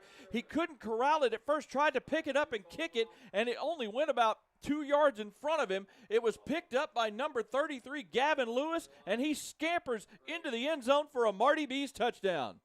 Man, talk about a change of momentum. It looked like that they had looked like the Texans had been stopped, which was going to be great as it was. Yeah. And not only were they stopped, he bobbled it, and as he tried to punt it, he got blasted, and the ball bobbled. That knocked all the Texans out of the way, and he made it into the end zone. And we're tied again. Yeah, Santiago Diaz kicks the extra point through, and we are tied with 5:34 to go here in the third quarter after a huge special teams play. I guess technically that goes down as a fumble return for a touchdown because nobody actually blocked the punt. Correct. It just kind of went off the end of the toe of his foot about 2 yards in front of him. That's what having somebody slam you in the chest will do. Yeah, I guess technically that's a fumble because the ball hit the ground before he tried to kick it away. And that is I didn't see exactly where he picked it up. Looked like around the 35-yard line or so on the return by Gavin Lewis. And not only does the defense get a stop, but the special teams come up huge and get a touchdown on the board and get this game tied back up. And the Marauders got a great break. It looked like momentarily the ball was just going to bounce around in a scrum, and all of a sudden it bounced free of everyone. Yeah. And heads-up play there for the Marauders. Gavin Lewis, yep. By Lewis, he's able to pick it up on that odd bounce, step over a defender, and head to the house. Yeah, I mean, it also it was a bit of a fortunate bounce that allowed the punter, Seth Clark, to try and punt it away as he was trying to corral that snap that kind of rolled back to him. And it just kind of worked out in Marcus's favor on that play to get them back on the board. Santiago Diaz will line things up from the 40-yard line. And a nice deep line drive kick. That's going to land about at the 1-yard line and bounce into the end zone for the touchback. And the Texans will take over at their own 25. By the way, going back to that third down sack play, you got to give a lot of credit. I believe it was Arison Sampers and Caleb Hammer coming from the outside of each side of the quarterback on that play, Mark Hartman, and flushed him forward where Wintermute was able to get the sack. So it looked like they had lost a touchdown on having the 68-yard pass call back, and instead they get a great special teams play after stiffing the Texans who had to punt, and they do get that touchdown after all, although not the way that it looked like it was going to be initially. And a handoff on first down and a loss on the play as the pressure came in. That time it was Caleb Hammer coming in again as he dropped Sella behind the line of scrimmage for a loss of a yard. Caleb Hammer is having a great first night of the season. Looks like, we'll see if this is how it's official. It looks like right now it is being scored according to what we're seeing as a blocked punt return for a touchdown. That one's kind of a weird one, as it was. That may be up to just the interpretation of whoever's keeping the stats. Yeah. 2nd and 11 now back for the Texans. Play action, swing pass to the outside. Pass is caught. Tackle broken, and the ball's popped out, and then it rolls out of bounds. Boy, what a hit that time by number 16, Everett Rodriguez, as he popped Elijah Hawkins' butt good and knocked the ball loose. Unfortunately for the Marauders, it rolled out of bounds. And so the spot goes back to the point of the fumble at the 27-yard line. It'll be a gain of 3 officially. Hawkins made very one. Fortunate they didn't because again, had somebody picked that up, there were nobody on the Texan side that would have been here to defend, and that would have been another scoop and score. 3rd and 7 now. At the 27, and Marauder jumps into the neutral zone. Free play here for Hartman. He rolls to his left, looking downfield, fires downfield, and is just out in front. Wow. Boy, that was fortunate for the Marauders. Sella in the scramble play was in the flat and then just took off upfield and trying to throw back across his body. Hartman just threw it too far out in front. Otherwise, that would have been a touchdown. I know we're not even to Halloween yet, but the Marauders got a Christmas package on that one because he was running wide open. Yes. And had he been able to hit him in stride. And it was offsides on the Marauders, so that'll be a 5-yard penalty, and we'll reset here. It'll be 3rd and 2 now for the Texans. At their own 30. Well, they marked it at the 32. They missed a yard. Referees are in early season, too. They only marked that penalty 4 yards. 3rd and 3 now. Snap back, play action, Hartman rolling to his right, throws the ball. That pass is tipped, but still caught out past the 40, and it'll be a first down for the Texans. Nice throw by Hartman that time, getting it over one level of defense and in front of the other, and being able to connect with Benny Pody, his senior wide receiver, for a gain out to the 44. Well, again, you saw Hartman's experience there because they looked like they had him. Tempo play, and they hand off to Sella. He gets across the line of scrimmage, out past the 45 to about the 49-yard line, gain of about 5 yards for Sella on first down after that big play on third down. Some more tempo from the Texans. Run and hurry up. They hand it to Sella, goes over the left side. Not much there this time. Going to get about 2 before he gets wrapped up in Marcus territory and at the Marauder 49. Evan Sachs. Caleb Hammer and Evan Sachs. Boy, the front three and the linebackers doing a great job occupying the Texan linemen, Jacob, to give Sachs and Hammer the opportunity to run free and make those tackles. 3rd and 3 now for the Texans at the Marcus 49-yard line. 3:14 to go here in the third quarter. Receiver coming in motion. Snap back. Hand off to Momo. He gets through the line of scrimmage, is in the open field, gets into the secondary before he gets knocked down by Evan Sachs, but it's another big gain on a draw for Momo, who now limps off the field as he went down. But a huge run there for Momo of 11 yards and a first down. Trying to run tempo are the Texans as they're shuffling in personnel. They hand it off up the middle, and a huge hole inside the 20, down to the 15-yard line as Colton Moore, number 19, checked in at the last second to take over at running back because Momo got hurt, and Logan Carl made a touchdown-saving tackle at the 15, and here comes that tempo offense from the Texans. Every time they get a first down, they are going tempo. It's going to be a snapback, handoff. No, it's a keep from Hartman on the zone read. This time the Marauders see it, and they wrap him up after only a gain of a yard. That time they zone read. Yeah, and we got another Texan player kind of slow to get up. It's Hartman who actually was slow to get up, but he does. Now Sella checks back in at tailback. I'll tell you what a great job by number 19, Colton Moore, for the Texans. He literally ran on the field right before they snapped the ball because Momo got injured on his run, and they handed it to him, and he had a huge gain.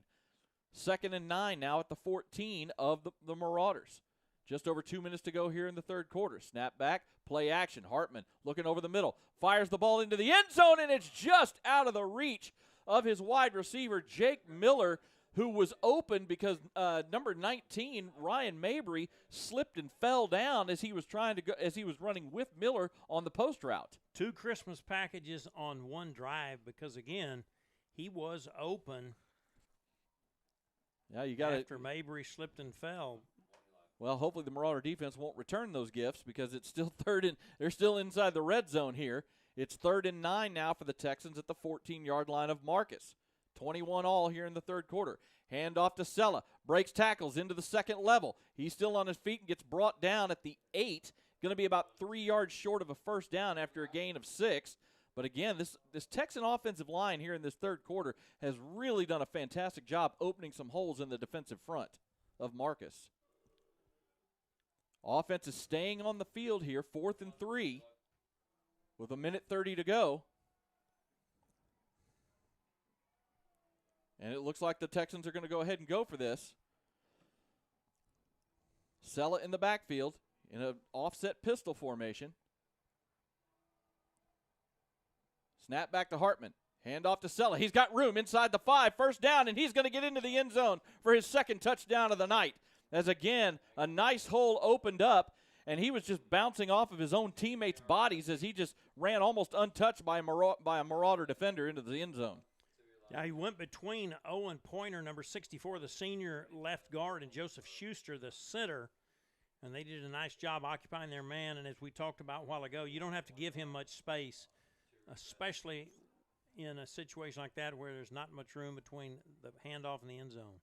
Extra point is up, and it is good. With 1:08 to go here in the third quarter, the Texans have the lead back. They now lead 28-21, and what an answer by this Texans offense. After giving up that block punt return for a touchdown to tie the ball game, they came right back and hit a number of big yardage plays as they really, the tempo offense really has this Marcus defense on their heels. When they've gotten going in tempo, the Marauders have had no answer for it. And the Texans have been able to bounce back virtually immediately anytime they've dealt themselves a bad blow. So the Marauder offense will be in a trailing again for the third time tonight. Trying to answer back. And that last drive by the Texans.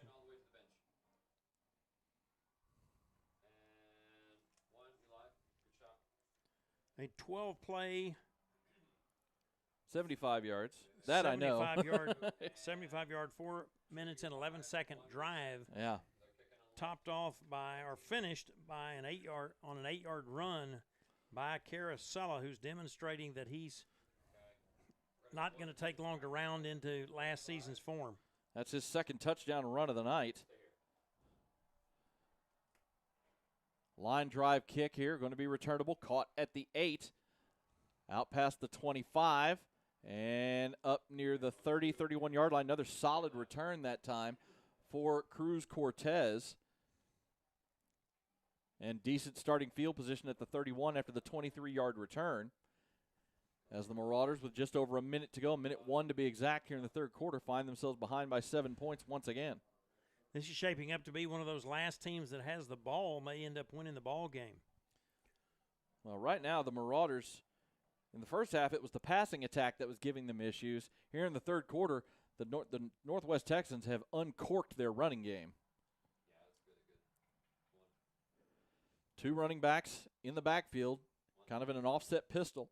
Snap back, hand off to Emmert, going over the left side, breaks a couple of tackles out past the 35 to the 38. Nice 7-yard run by Drew Emmert to get things started before he gets wrapped up. Emmert's had a nice evening for the first evening of the season, and to be the featured back, he is been elusive in many instances. Yeah, I mean he had a 68-yard touchdown run called back because of a penalty. He was having a good night anyway until that, and unfortunately got wiped off the board. And we have delay a game. Man, that's the second consecutive possession now that the Marauders have let the play clock run out. Now it goes from 2nd and 3 to 2nd and 8.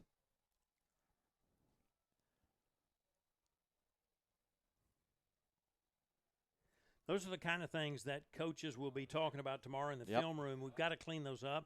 We can't give away possessions or hamper our rhythm with self-inflicted mistakes. Hand off to Emmert again on second down. Breaks to the outside, but can't find any running room and gets dropped right at the line of scrimmage for no gain. Multiple Texans in on the tackle that time, including, looked like number 11, Michael Mestingi was the primary attacker, and that's going to do it for us here in the third quarter. So, again, a lot more explosion here in this third quarter. It was the special teams for Marcus, and it was the offense for the Texans as we go to the fourth quarter with Marauders trailing Northwest by a score of 28-21 here on Marcus football night.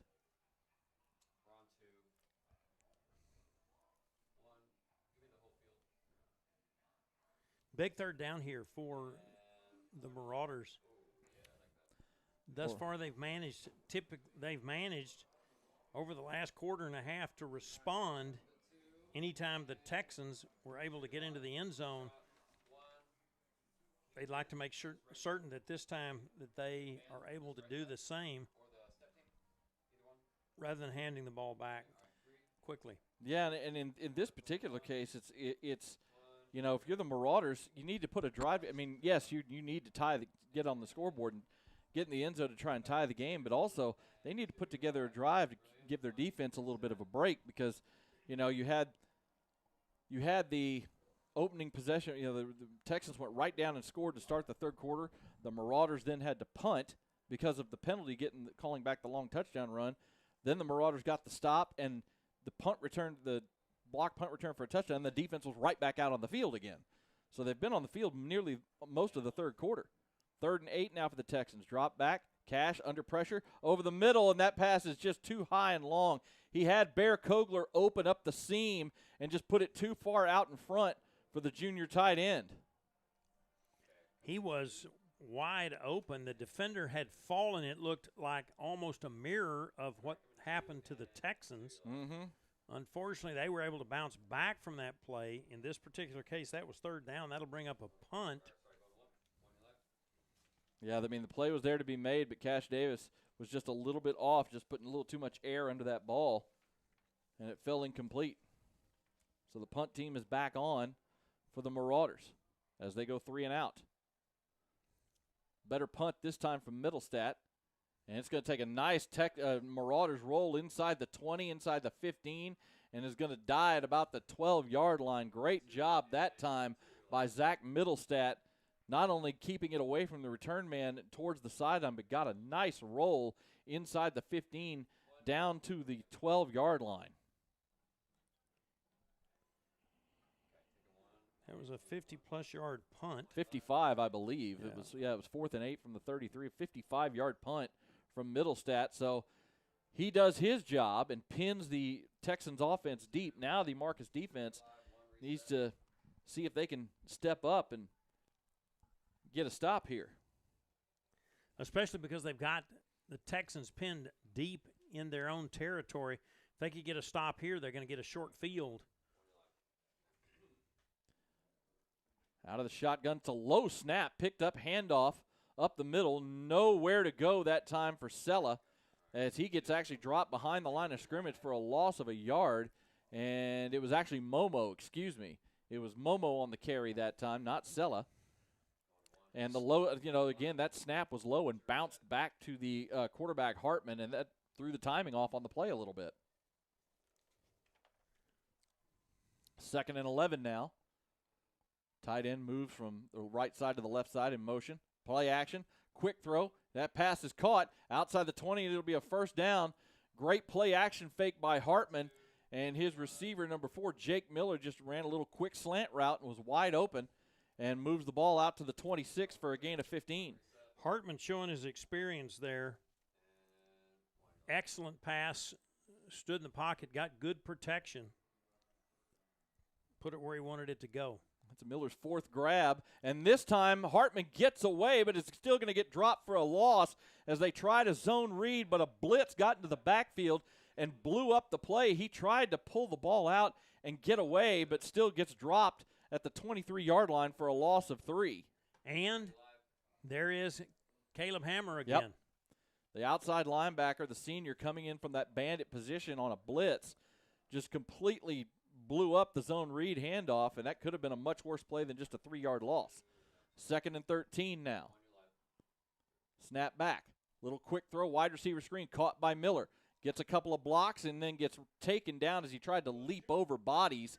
Ends up being a gain of about 6 yards to set up 3rd and 7. But again, another really nice little zone, little RPO fake by Hartman, and it kind of opened things up. And that time, fortunately for the Marauders, they were able to knock Miller out of the air as he tried to leap over some bodies. Well, a good job by the defensive line keeping the linemen tied up so they couldn't get downfield, and then it allowed the linebackers to catch him before he could get into first down territory. 3rd and 7. Hartman heaves one deep down the field, and it is incomplete. It got there. It was a nice throw right over the top of the defense, and it was number 14, Elijah Hawkins, that he was trying to hit. But on defense that time, it was number 7, Ethan Murtaugh, the senior defensive back, who was there to help knock the ball away as he was able to catch up to Hawkins as the ball arrived. It was a great throw by Hartman, but a great defensive play by Murtaugh. Murtaugh did exactly what you're supposed to in a situation like that. He got there just as the ball was, and as the receiver put his arms out to catch it, he put his arms up between him and then pulled the ball away from him. And outstanding job. Looked like it might be a long play for a first down, but no, they'll have to punt. And the Marauders get that stop that they've been needing, and now we have a flag down. This time it was the Northwest Texan punt team that let the play clock run out on them, so they'll back up this punt attempt 5 yards to the 24-yard line. Which will be helpful because they were going to get a short field likely anyway, and that 5 yards allows the punt return to come up about the 45-yard line.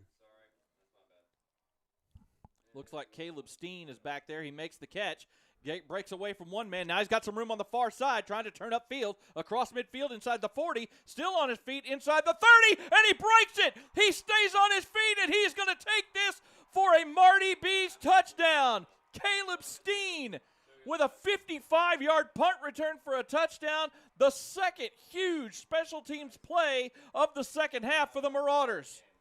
What a return by Steen. Literally caught the ball and could feel the Texans' breath right on his face, in his face mask. I mean, had a defender right on him. It was Dontavius Vanderburen, but he managed to get away from Vanderburen and then headed down the left side, broke through a crowd of people at about the 40-yard line, came out of the pack, and when he was by himself, he just put distance between himself and the pack quickly. And just like that, Marcus is tied with the Texans. What a return by the sophomore Caleb Steen. As you said, you know, Dontavius Van Buren was right there as he didn't fair catch it. Could have made a fair catch at the 45. Defender's right there when he caught the punt, got away from the defender, found room on the far sideline, and just danced his way through the traffic and up the sideline for the score. And that is one that the Texans special team staff will look at, and they'll say, how did that happen? Yeah, who and got I out really of their lane? believe that will be part of it, and the other part of it will be when a kid does something like that, there's only so much you can do. Somebody did get out of their lane, but when he went around the left side, I mean, there was a group of Texans there to tackle him. There were. And he just managed to run past a group of people that had the angle on him. The only negative about that play, it's an exciting, huge play, is now the Marcus defense has to go right back out on the field. They haven't been able to catch a break much here in this second half because you've had a couple of punts from the Marcus offense and a couple of big special teams plays from your punt return team to score touchdowns. It has been remarkable. And actually, you know, it's interesting. I just saw him trying to get the kickoff team ready. Steen is usually on kick coverage team, and so they ran out Jamison Mayfield to take his spot on kick coverage because he's a little gassed. Give him a little blow, gassed, yeah. He's had a big night. There's no doubt about that. He's had some great catch and runs in the receiving game. Yep. And has one of the biggest special team plays of the night. Santiago Diaz with a line drive kick is going to be caught at the 1, and this one's going to be returned. Up the middle, out to the 15, to the 20, breaking a tackle, and dancing his way up past the 25. Flag comes in, and out past the 30 to the 31. Now another flag comes in late. On the return was Brady Taylor that time, the senior defensive back. And we've got two flags down. One is either a block in the back or a hold back here around the 20. But then another one came at the end of the play, and that one may be against Northwest. And then you have one on the far side of the field, too. So we got a lot to sort through here. We could have a laundromat. We could. I think the two on the near side here are both against Northwest for either illegal blocks or holds. Don't know what the one on the far side is. We have a hold against Northwest. And apparently that's gonna wipe out the rest of them. Well, if all she's three still standing, yeah, she's still standing here. We do have a. But that one was towards. It wasn't after the play, but it was towards the end of the play, and it was further upfield. So if all three penalties were on Northwest, then yeah, you'll take the one that was furthest back up the field, which is the holding penalty back around the 22-yard line, and that is what they're going to do. So whatever happened on the far side was also a penalty against the Texans, and so the holding penalty back at the 21 is what the Marauders will accept, and that'll set up the Texans offense at their own 11 for this next drive. 9:08 to go in the ball game, and we are all tied up at 28. This second half has been a wild one. It's been the Texans offense versus the Marcus special teams here in this second half. It really has. 2 touchdowns on special teams. And the Texans are lined up in the shotgun, 2 receivers to the near side, 2 tight ends. And they're going to hand this off to Sella, who spins out of a tackle at the line of scrimmage, breaks it to the outside, and he'll get out to about the 17, 18-yard line before he's knocked out of bounds by Slater Sullivan. They'll mark him out at the 17 for a gain of 6. Well, that spin move from Sella is dangerous. He had the ball ripped out of his hands in the first quarter. And he hasn't even hesitated to do it Nope. multiple times since then. That's part of his game, and he's good at it. Just maybe don't do it in a crowd next time, which is what happened in the first quarter. 2nd and 5 officially. They hand it off to Sella again. This time he gets hit at the line of scrimmage, tries to break free, and then gets corralled. They're going to give him a yard out to the 18, as that time the defensive front, Liam Hoskins, number 99, who is the most experienced and most explosive player on the defensive front for Marcus, returning, I should say, as Hoskins was a havoc creator last year on this defense. That time he made the tackle, and it's now 3rd and 4 for the Texans. And there's no doubt for the Texans that Davis, Pointer, Schuster, Mitchum, and Zumwalt, their offensive line, have had their hands full with that front three of the Marauders all night long. Receiver in motion at the snap, and they have tried a little I don't know, you could call that a jet sweep action, but the Marcus defense was all over it as Gage Patrick made the hit in the backfield on number 10, Malachi Kestel, for a loss all the way back to the 14. Well, the defense responds. You mentioned they've been out there all evening, and maybe they decided they had to get themselves a rest. Yeah. We think we're going to have to do this on our own. Yeah, that was I was trying to think of what to call it. That was a little pop pass that time. Snap back on the punt. It is away, but it's a low end-over-end kick, caught, and it dropped, and then, whoa, boy, that was dangerous as Steen tried to make a catch on the run of an end-over-end punt, muffed it, but fell right on it at the Northwest 45-yard line, setting up the Marauders in plus territory.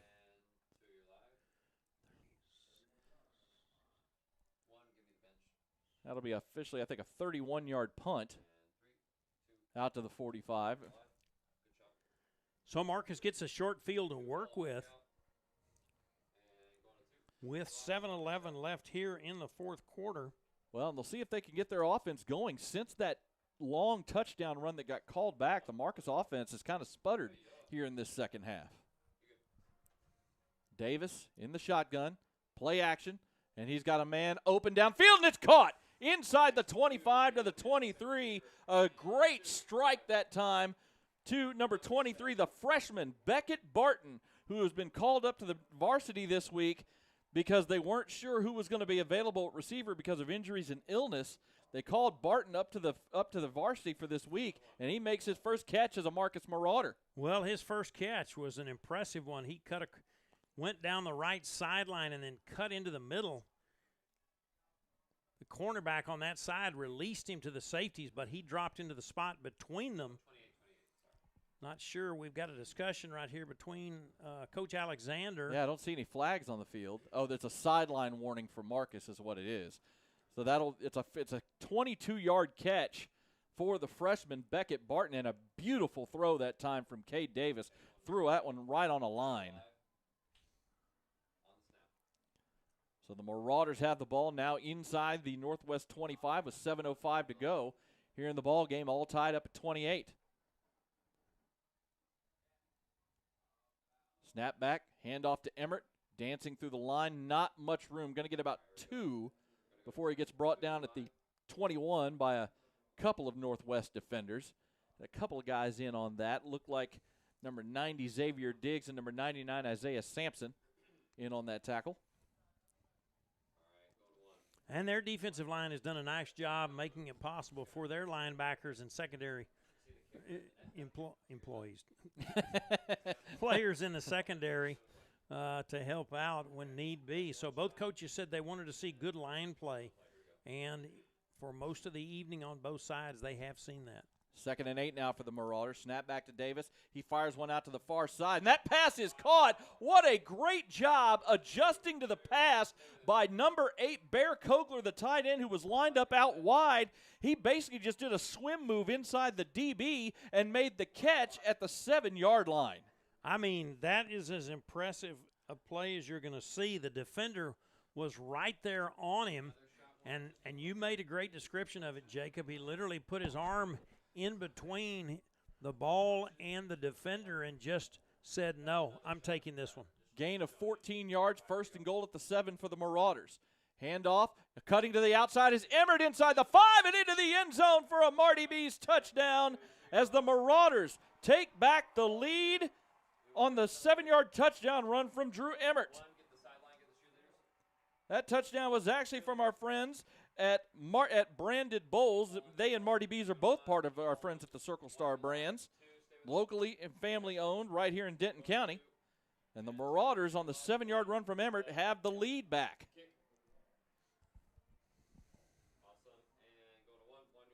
Santiago Diaz on for the extra point. Low snap. The kick was almost blocked, but it's up and good, and we have a flag down by the line judge on the near side. I think the Texans may have jumped the snap a little bit, might have been offsides on that extra point, but it is good. Great job on that touchdown run by Emmert, by Seth Joplin and Cole Meyer, the left guard and the left tackle, to occupy the lineman and the linebacker to give him the angle to get to the end zone and into the end zone for the touchdown. Yeah, and he also did a great job of bouncing that to the outside of left tackle where there was room to run, and he just scampered his way in. But, man, what a great couple of plays. You go back to the play before from Bear Kogler. That is the advantage of being a guy with tight end size who can split out as a wide receiver if need be, because the reason he was able to make that move and make that catch was because he had such a size advantage on the defender. And great job by Davis as well, as he just zipped it right into where he thought his receiver was supposed to be.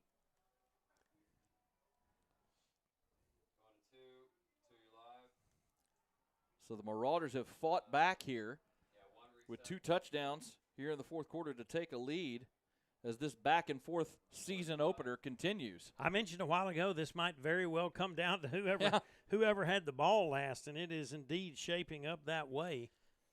By the way, that's Emmert's 3rd touchdown of the night, as he's got 3 on the ground for the Marauders. And Diaz is lining things up for the kickoff. A minute and 24 seconds, and only 5 plays for that last touchdown. That one is caught a yard deep in the end zone and returned out past the 25. Nice job that time by number 5, Brady Taylor, the senior DB, deciding to return that from a yard deep in the end zone. And if you're going to do that, you better get to the 25, and he did. He got out to the 27, which is where the Texans will take over. So it comes back down to the defense. They have. Yep. They've gotten a couple of stops the last couple of possessions. And sometimes that's all it takes. Goodness, been 10 years ago, 15 years ago now, when Solomon Thomas was a freshman at Coppell. They played Euless Trinity, and Euless Trinity only won.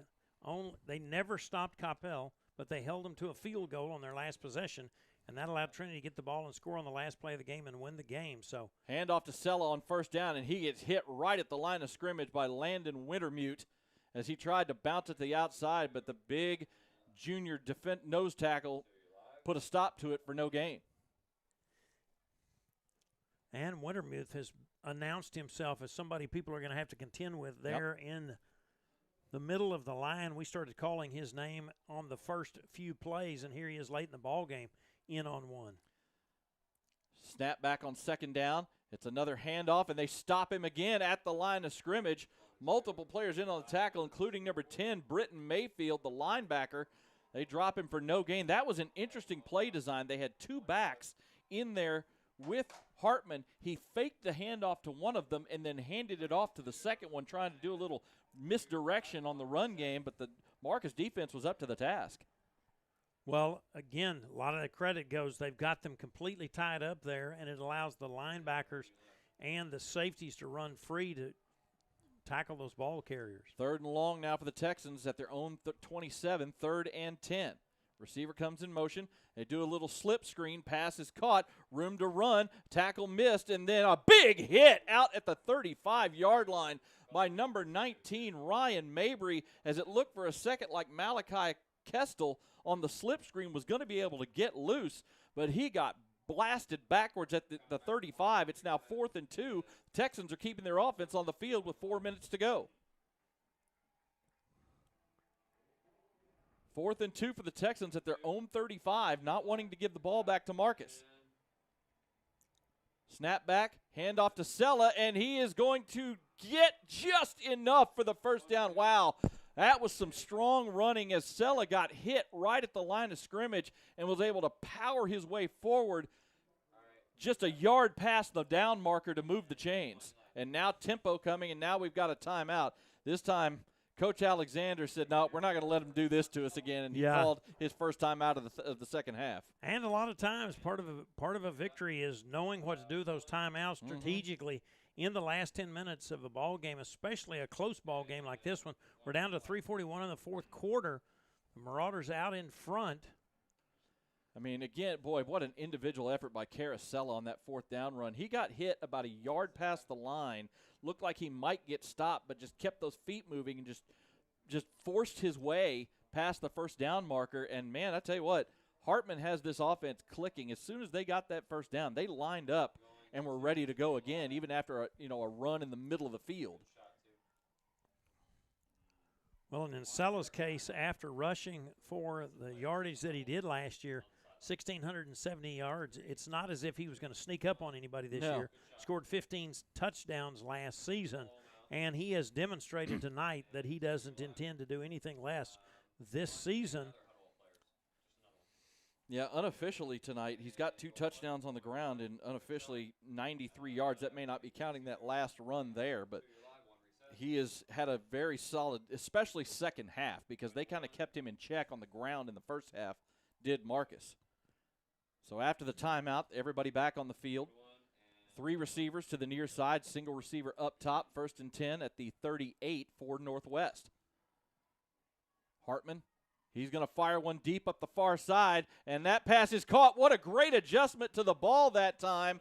Just a fantastic job by the junior Jake Miller, number 4. That pass was short, and he stopped his route and came back because Mabry didn't, number 19, Ryan Mabry didn't have his eyes on the ball, and he catches it at the Marcus 30. 42-yard catch there. Yep, tempo and a handoff to Sella. He's going to get 5 yards on first down as Northwest got lined up quickly, and they're going to keep running tempo here with 3:15 to go. 2nd and 5 for the Texans as they're trying to tie up this ball game.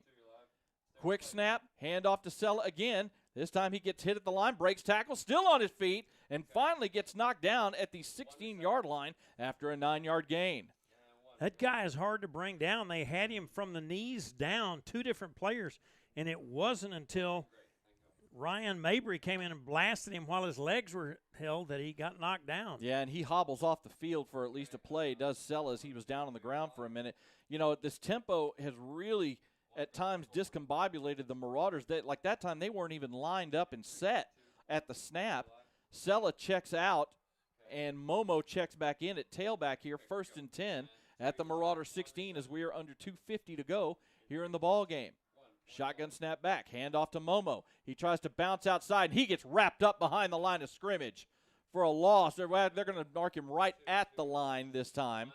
And it was that man again, the senior number 11, Caleb Hammer, who makes the hit and the tackle for no gain. And Northwest quickly getting things lined up, still running tempo even after no gain on the play. Momo stays in at tailback. Snap back to Hartman, and he tries to get away, and he does momentarily and then gets dropped.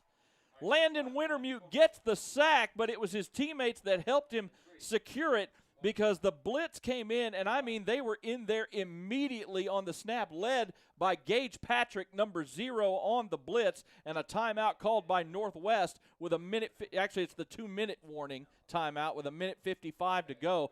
What a well-timed blitz call that time by the Marcus coaching staff, as it was a zone read. I don't know if it was if he was going to throw or on an RPO, but they were doing that little zone read action, and Gage Patrick was in there almost immediately, and the quarterback, Hartman, had to pull the ball out and just try to get away. It's all he could do.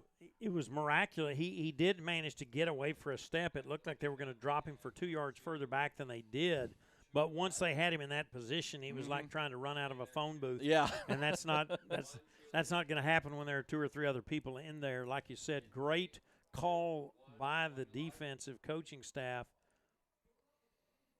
It was the second sack of the night by Landon Wintermute. This one was for a loss of 3, and so now at the 2-minute warning here, it's going to be 3rd and 13 for the Texans. Of course, this is absolutely 4-down territory here for the Texans with 2 minutes to go. We'll see what Sam Gray, the defensive coordinator, has in mind on this play. He definitely dialed the right number last time.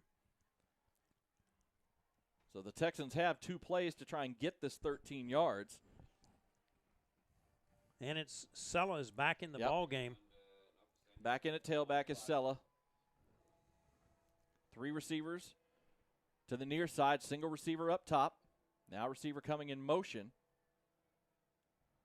Snap back, and we have a flag, and they're going to call offsides. Man, it was very interesting. They're going to call an offsides penalty or an encroachment penalty on Ryan Mabry. He reached out. He was in tight man coverage, like a yard off the ball with Jake Miller, number 4. I was watching it, and I think he thought Miller made a little move, and that's why he reached out and touched him, trying to get a false start.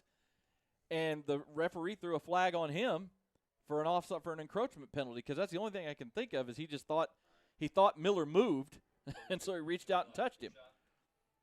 So the 5-yard penalty makes it 3rd and 9 now at the 15-yard line. Snap back. Hartman getting flushed to his left. He's going to fire a pass over the middle. That pass is it caught? It is. What a great grab that time by Hayden LaFleur, number 16. Got popped right as the ball arrived, but held on, and it's now 1st and goal at the 3. Man, I'm not sure how he held on to that ball because the Marcus defender got there just as the ball did, but regardless, he does manage to do so, and that brings up a 1st and goal with 1 minute and 37 seconds left at the 3-yard line. We'll see if the Marcus defense uses their timeouts. There are 2 timeouts left here. Snap back, high snap, hand off to Sella, breaks to the outside, and he gets dropped for a loss back at the 5-yard line. Coming in to make the tackle that time, that was Slater Sullivan, number 6, on the safety blitz, and a timeout is not called, so the clock is still running here. 2nd and goal, they're going to mark him at the 4, so it's only a loss of a yard, but it's now 2nd and goal for the Texans. Big play there. Under 1 minute and counting. Of course, the Texans are fine running as much clock as they can to not give Marcus a chance to bounce it back. Hand off to Sella. The ball's on the ground. The ball is knocked free. Let's see who got on top of it. Multiple players from both teams dove onto the ball, and I think Northwest was able to get back on it. They were. Another Sella got the handoff, and as soon as he got hit, that ball popped loose and back to the 7-yard line. But the Northwest offense was able to get on top of it and save the possession. Wow, what a play. I couldn't tell what Northwestern player it was, but it looked – the first 2 players to the ball were both Marcus Marauders. Well, I couldn't quite tell either. I think it was one of the linemen maybe who were back in the backfield all around the play because, Sella got hit by multiple players right as he tried to bounce it outside at the line of scrimmage, and the ball just popped free, and a timeout is called. Northwest takes their first timeout of the half. They mark it officially as a loss of 2 back to the 6, and now it's going to be 3rd and goal. That would have been the ball game right there. Absolutely. Had they been able to get on top of it. Now going to have to go reapply the antiperspirant to see how this last 40 seconds go because it is going to be a nail biter. There's no doubt about that. Well, and I got to give if they're able to score here, I got to give the Northwest coaches some credit because they haven't been running. Once they got that first down inside the 5, they were letting the play clock run that way to not give the Marcus offense a chance to answer if they do score. Well, they got the ball with 5:40. I know. And so they've had the ball for 5 minutes. You mentioned early on that Marcus's defense has been called on to hold the line. Yeah, including a big 4th down conversion in their own end of the field on this drive for Northwest. Teams coming back out after the timeout. It's going to be 3rd and goal from the 6. 3 receivers to the near side, single receiver up top. Out of the shotgun. Hartman takes the snap, drops back, looking. He's going to throw it to the back of the end zone. Wide open receiver, and it is a touchdown catch.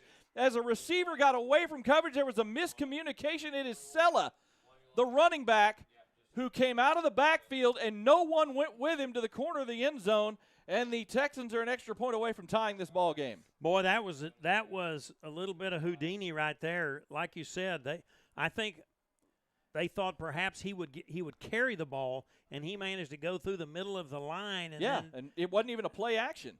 as you said, once he got into the end zone, nobody had him. It was man coverage on the play on all the receivers. Extra point is up, and it sneaks just inside the upright. It is good, as Seth Clark almost pushed that one wide right. But with 33 seconds to go, we are tied once again at 35 as the Northwest offense with a clutch touchdown drive. Yeah, going back to that touchdown, Sella, it wasn't even a play action. He just waited a second, went through the line, and no one went with him as he went out to the corner of the end zone. And a beautiful throw from Hartman as he just lobbed it towards the sideline. A fantastic touchdown drive put together that time by the Northwest Texans. A 5-minute and 7-second 13-play drive. Just like we gave credit to the Marcus staff for the blitz, got to give a lot of credit to Brad Clark, the offensive coordinator for the Texans, for slipping Sella through the middle of the line and then back across the field to the left, and he was there by himself. And a lot of credit has to go to Mark Hartman. I mean, he made a perfect pass. He didn't catch it, but with about a step to go. Yeah, that was a great play call coming out of the timeout there. So now the Marauders do have 2 timeouts here that they can use, and Santiago Diaz has a very strong leg. So they'll be looking to see if they can get this probably to about the 35-yard line of Northwest to give Diaz a shot at a field goal here. And they go with an onside kick, and that ball's on the turf, and it's still loose, and I think the Texans might have covered it. They did. They went with an onside kick to Marauders. Now we have flags coming down. 2 Marauders were right there, but neither one of them could corral the football, and a Texan player jumped on it at the Marcus 45. This penalty becomes huge. Yes. If this penalty happens to be on the Marauders, and we will hope that it is not, and it takes the ball in the direction of the north end of the field, it would give the Texans even more effective field position from the 45. If it happens to be on the Texan, it would push them back across the 50-yard line, and every yard will help. Interesting that no time came off the clock on that kick because the ball did get touched, so the clock should have run at least a few seconds during that attempt to recover the onside kick. But yeah, it looked like 2 Marauders were right there, and neither one of them could corral the football. And sometimes when it's bouncing around oddly like that, it's a little bit like watching a baseball player try to hit a knuckleball. It's going so slowly, but they don't know where it's going. The pitcher often doesn't really know where it's going.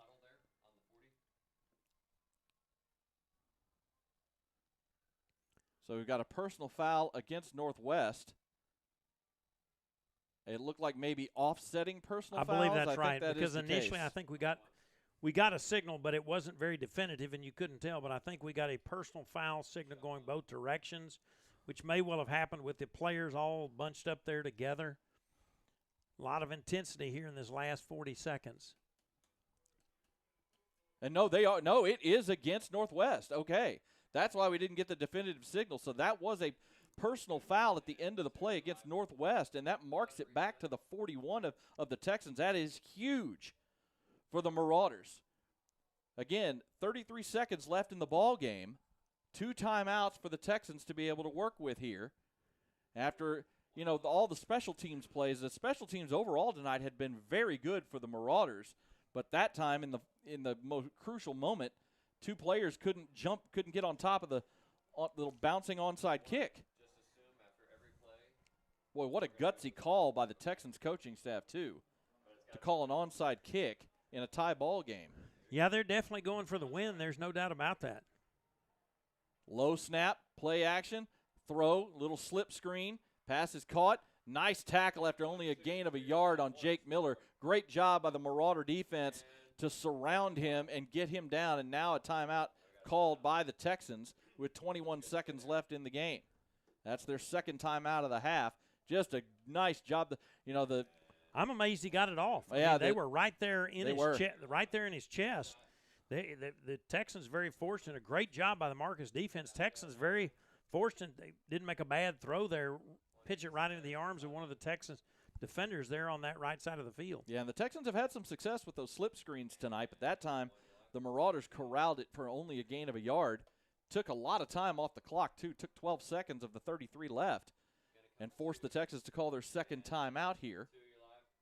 I'm very curious to see what the Texans will do here. You wonder if they'll maybe just take a shot downfield and try to get into field goal range, or if they, with 21 seconds left. Well, both of them would like to win. But each of them wanted to be 1-0 after tough seasons last year.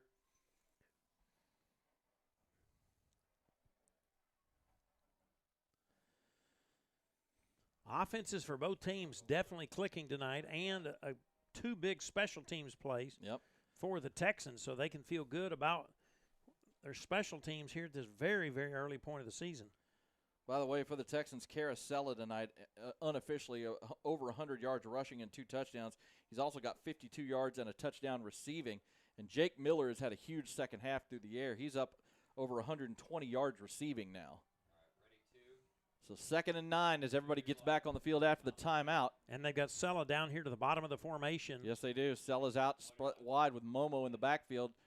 Dropping back is Hartman. He looked that way and then got flushed, and now he's taking off and gets a big hit after about a 3-yard gain to the 44, and the last timeout is called by the Texans with 11 seconds to go. That's immediately down here to the near side where Sella was split out wide. That's immediately where Hartman looked, but the coverage was there initially, and he got flushed to his right.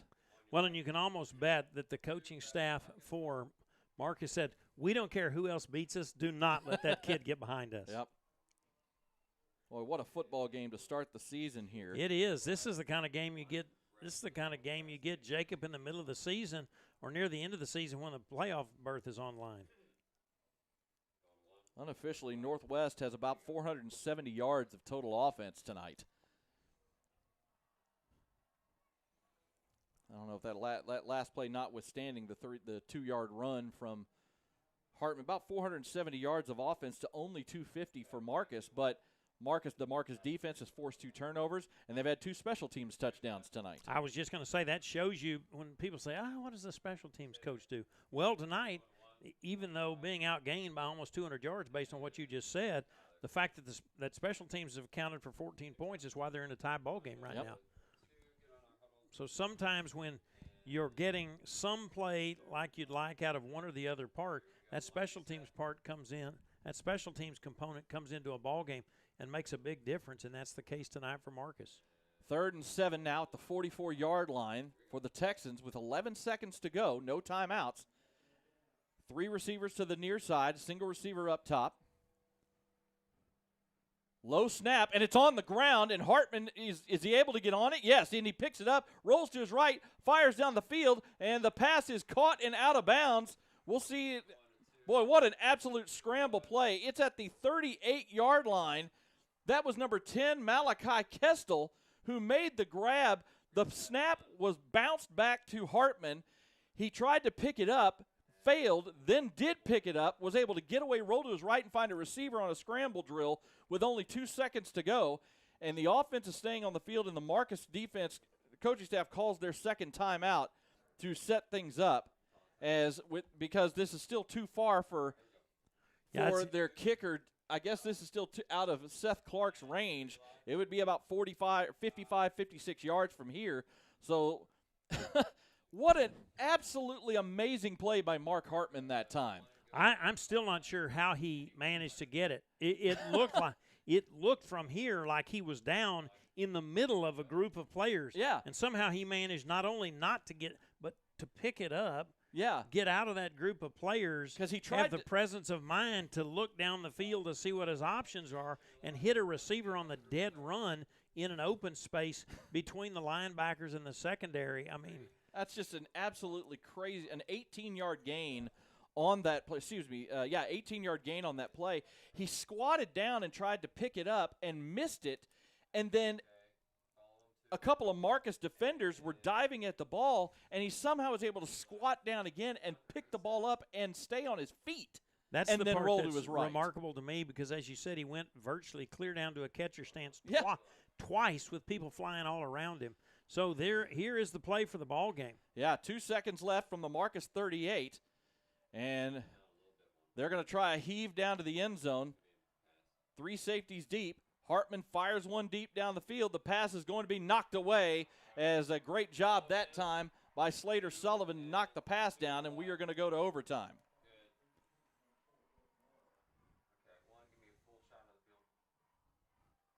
Interesting where that throw happened. It was going to be at about the 15-yard line if it had been caught. But we will now go to overtime. The defense comes up with a play. That's what they needed. And the one before it was wacky, but they came up with the one that they needed. That's where that penalty was huge. Absolutely. The 15-yard Starting at the 40, foul. starting at the 40-yard line, starting at Marcus's 40-yard line versus starting at their own 40-yard line versus Marcus 45. Yep. That was a huge. Again, coaches always talk about, let's don't have self-inflicted wounds. Well, that was a huge one. Yeah, and I tell you what, it also great, nice job by the Marcus defense. The penalty helped, of course, but, bailing out their 2 teammates who couldn't recover the onside kick attempt, right there before it, that they tried to set up Northwest for the win.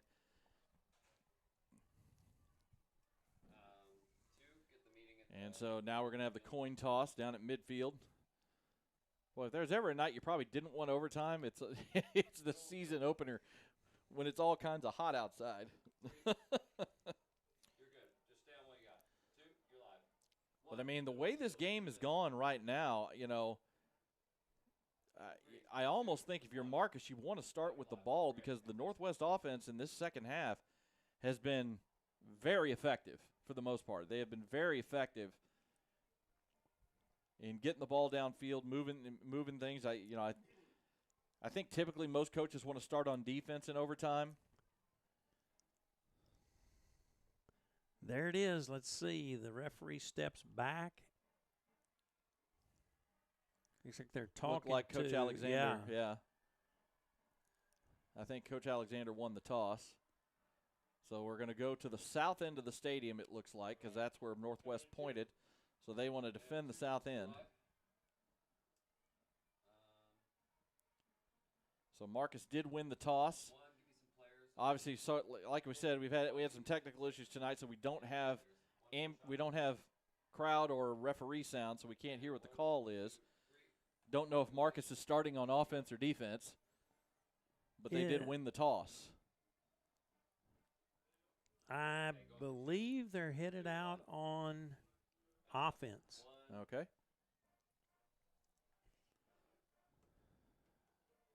Yes, I see. Yeah, see Gage. No, it looks like the defense is going to head out there. Okay. Yep. Mike Alexander is a defensive coordinator coming up, so he's a defensive guy. And that's usually the line of thinking is if you win the toss in overtime in this dueling possession thing, you want to start on defense. Then you know what you got to do. Yes. You got to do on offense. Yep. I saw the line walking down there. They're probably walking down there to be ready. Yep. So everything's going to happen in the south end of the stadium here. Been a crazy second half. We were tied at 14 as we went to the locker room. Second half, the Northwest offense really got things going, especially in their ground attack, and were able to score a couple of touchdowns in the third quarter to take a lead. But in between those two, you had the Marauders have a block punt return for a touchdown to keep themselves attached. And then in the fourth quarter, trailing by a touchdown heading in, they got a 55-yard punt return for a touchdown from Caleb Steen, the sophomore wide receiver. And then they were able to take the lead back in the fourth quarter with a nice drive by the offense. So here we go. 1st and 10 at the 25. High snap, handoff, and a big tackle in the backfield as there's that man again. Caleb Hammer makes the hit in the backfield. His teammates helped him clean it up, but that was Hammer that made the play, and he drops Sarah back at the 28 for a loss of 3. Britton Mayfield helped clean it up that time. But a nice play on first down from the Marauders. 2nd and 13 now. And it's a handoff again to Sella, and he's going to get dropped again behind the line of scrimmage. Maybe only about a half-yard loss, but it was a loss nonetheless, as that time it was Harrison Sampers scraping down the line and just pulling him down from behind. Excellent job in the trenches here in the last 8 or 9 minutes by Marcus. All three of the down linemen, Sampers, Windermoot, Hoskins, doing an outstanding job against that big line of Northwest, giving the linebackers room to roam. 3rd and 13, it was officially no gain on 2nd down. Play action. Hartman drops back, stepping up, and he's going to get hit, but gets away. He's still on his feet. He flings it out to Momo, who's got room, breaks a tackle inside the 15. He's going to get the first down. What another fantastic play by Mark Hartman, the quarterback. It looked like he was going to get dropped for a sack, and he was able to escape and find his running back, Momo, by himself out in the flat, and he gets all the way down to the 13 for a first down. A gain of 15 yards. And one of the crazy things about that, Jacob, is a lot of times when you're in trouble like that, he kind of tried to shot put it, and a lot of times you make a bad flip out there. Momo does make a great catch on that desperation heave, and they pick up a first down when it looked like they had them again. Handoff to Momo on first down. He gets about 2 yards down to the 11 here on first down, so it's 2nd and 8 now from the 11-yard line. Opening possession of overtime here. Snap back, Hartman is going to fire one towards the end zone, and that pass is knocked away. Great defense by Ryan Mabry, number 19. Went up, tracked the ball the whole way, and when the receiver went up, he went up too and just got his hands up in there and knocked it away from number 4, Jake Miller. And Miller comes up hobbling a little bit, and he's going to have to come off the field for this 3rd down. They were both right there. It looked like Miller might have the pass, but at the last minute, a great play, as you said. Jake Miller's a big kid at wide receiver, too. 6'2", 185. Definitely got a height advantage on Mabry, but Mabry did a great job. 3rd down and 8 now from the 11. Marcus shows blitz. Here it comes. Hartman gets hit as he throws, and the pass is knocked away. Slater Sullivan at his safety position with a huge play, knocking it away from number 17, Benny Pody, to force now a field goal attempt for the Northwest Texans. And they brought the blitz again, and they almost had him. I thought they were going to get him. I wonder if that had some impact on how well he was able to get the ball out to the place that he wanted it. I think Hartman got hit right as he was releasing that ball because that pass definitely floated. So the field goal unit is on. This is going to be a 28-yard field goal attempt, and timeout is called as there was all kinds of confusion for the Marauders as they were trying to get lined up to come after this field goal, and Coach Alexander had to use his timeout to to get everything set. Again, season opening kind of stuff. Everybody was moving around and not in their right spot. We've seen it 3 different occasions tonight where Brad Clark, Ryan Cantrell, the defensive coordinator, this is his 6th season, his 4th as the defensive coordinator. He actually started at pardon me, I'm reading the wrong sheet there. I'm reading the wrong sheet. I'm giving credit to the wrong folks there.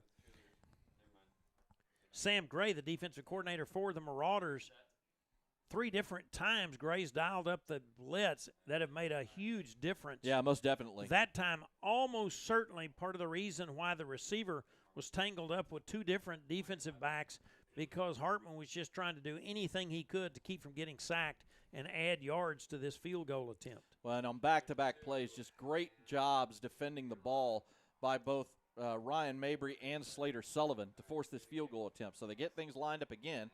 This is going to be a 28-yard attempt. It's the first field goal attempt of the night for either team. Snap is down.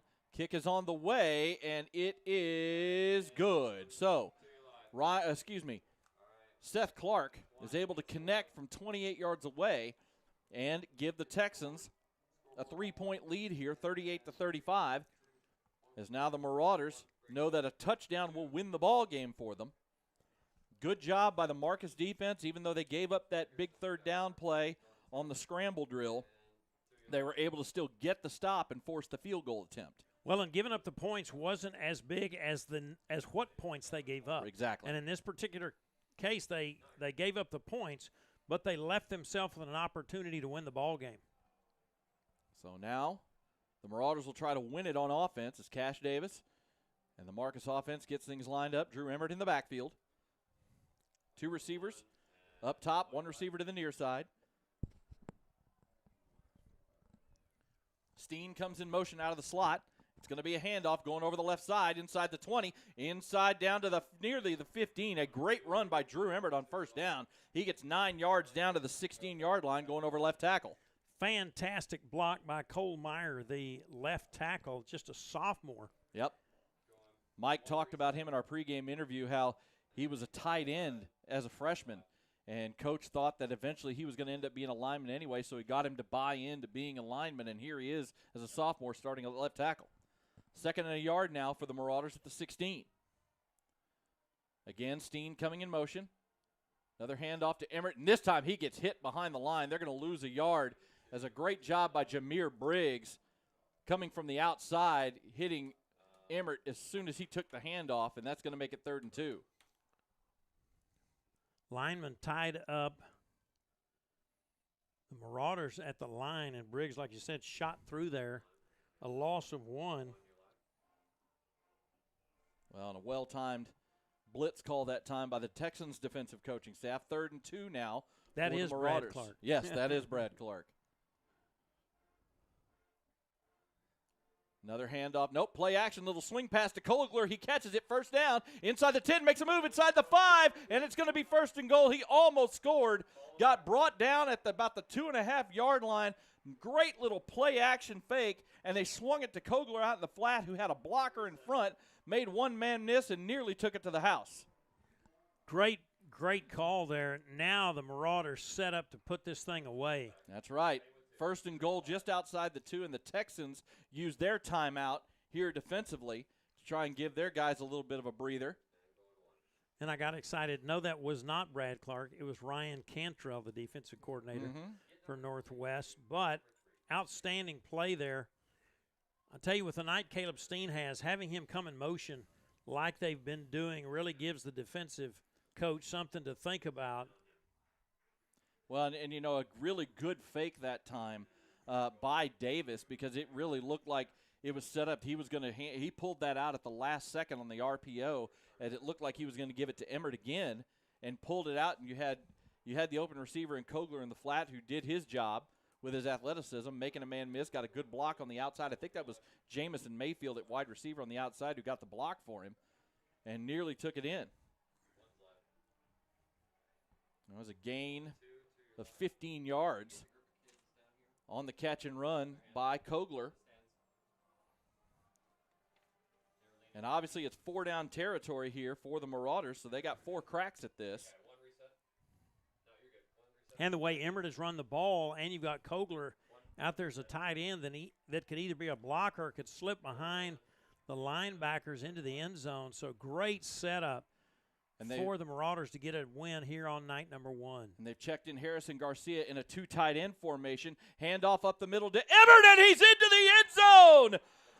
Emmert, Drew Emmert, number 9, scores his 4th touchdown of the ball game and gets the win for the Marauders with the Marty B's touchdown.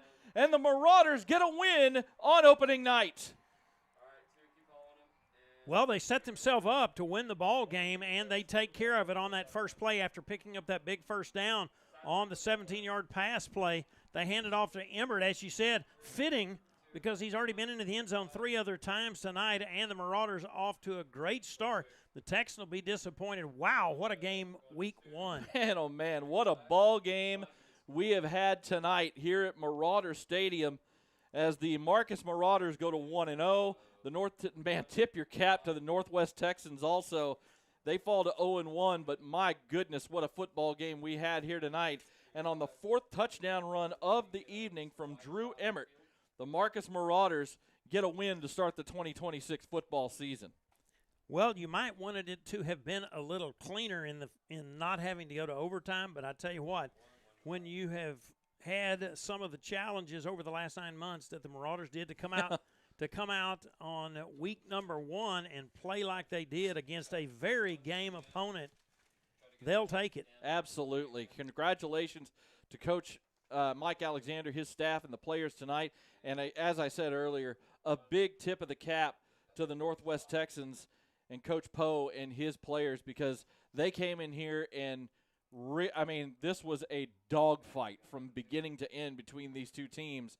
And I tell you what, this is the kind, regardless of who won or lost tonight, was going to be one of those games that you can really learn a lot from and take a lot of positives from, even in a loss if you're Northwest.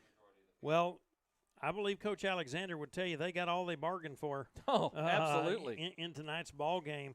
And I think Northwest can take some solace. They won't like that they lost, and no coach likes learning from losing per se. But they did a lot of good things, and they don't. He said, I really feel like this will look like a different bunch of kids than the kids that played last year.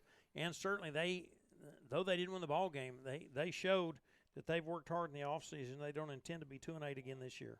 Well, as the Marauders line up in front of the band to play the alma mater tonight, they will go into the locker. They will go home this evening with a 1-0 record, having on their senior night here on opening night, as the Marcus Marauders did senior night activities tonight. They get a win. They go to 1-0, and then next week we will be back on the air here on Tradio and Champion Sports Radio as the Marauders will hit the road, and they will head to Arlington to take on the Warriors of Martin High School over on the southeast side of Tarrant County. Well, that ought to be a good ball game. Martin, perennially a good player. I mean, a good program and with good players. Yeah. Yes, with good players and a perennial playoff team in this part of the DFW area, or in the southwest part of the DFW area. So that'll be a test. It's a pre-district game, but it will be a test. And you can bet Coach Alexander will look to do what he can to see that they learn from the things that they did well tonight, and then they correct some of the others. There are going to be some teams, 100%. and Arlington Martin may be one of them, where you're not going to be able to be outgained by almost 200 yards and prevail.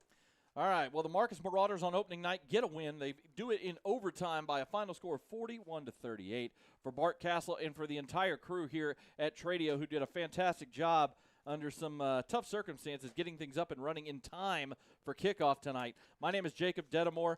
Thank you very much for tuning in. Check us out next week as we will be in Arlington as the Marauders take on the Martin Warriors. Have a good night, everybody.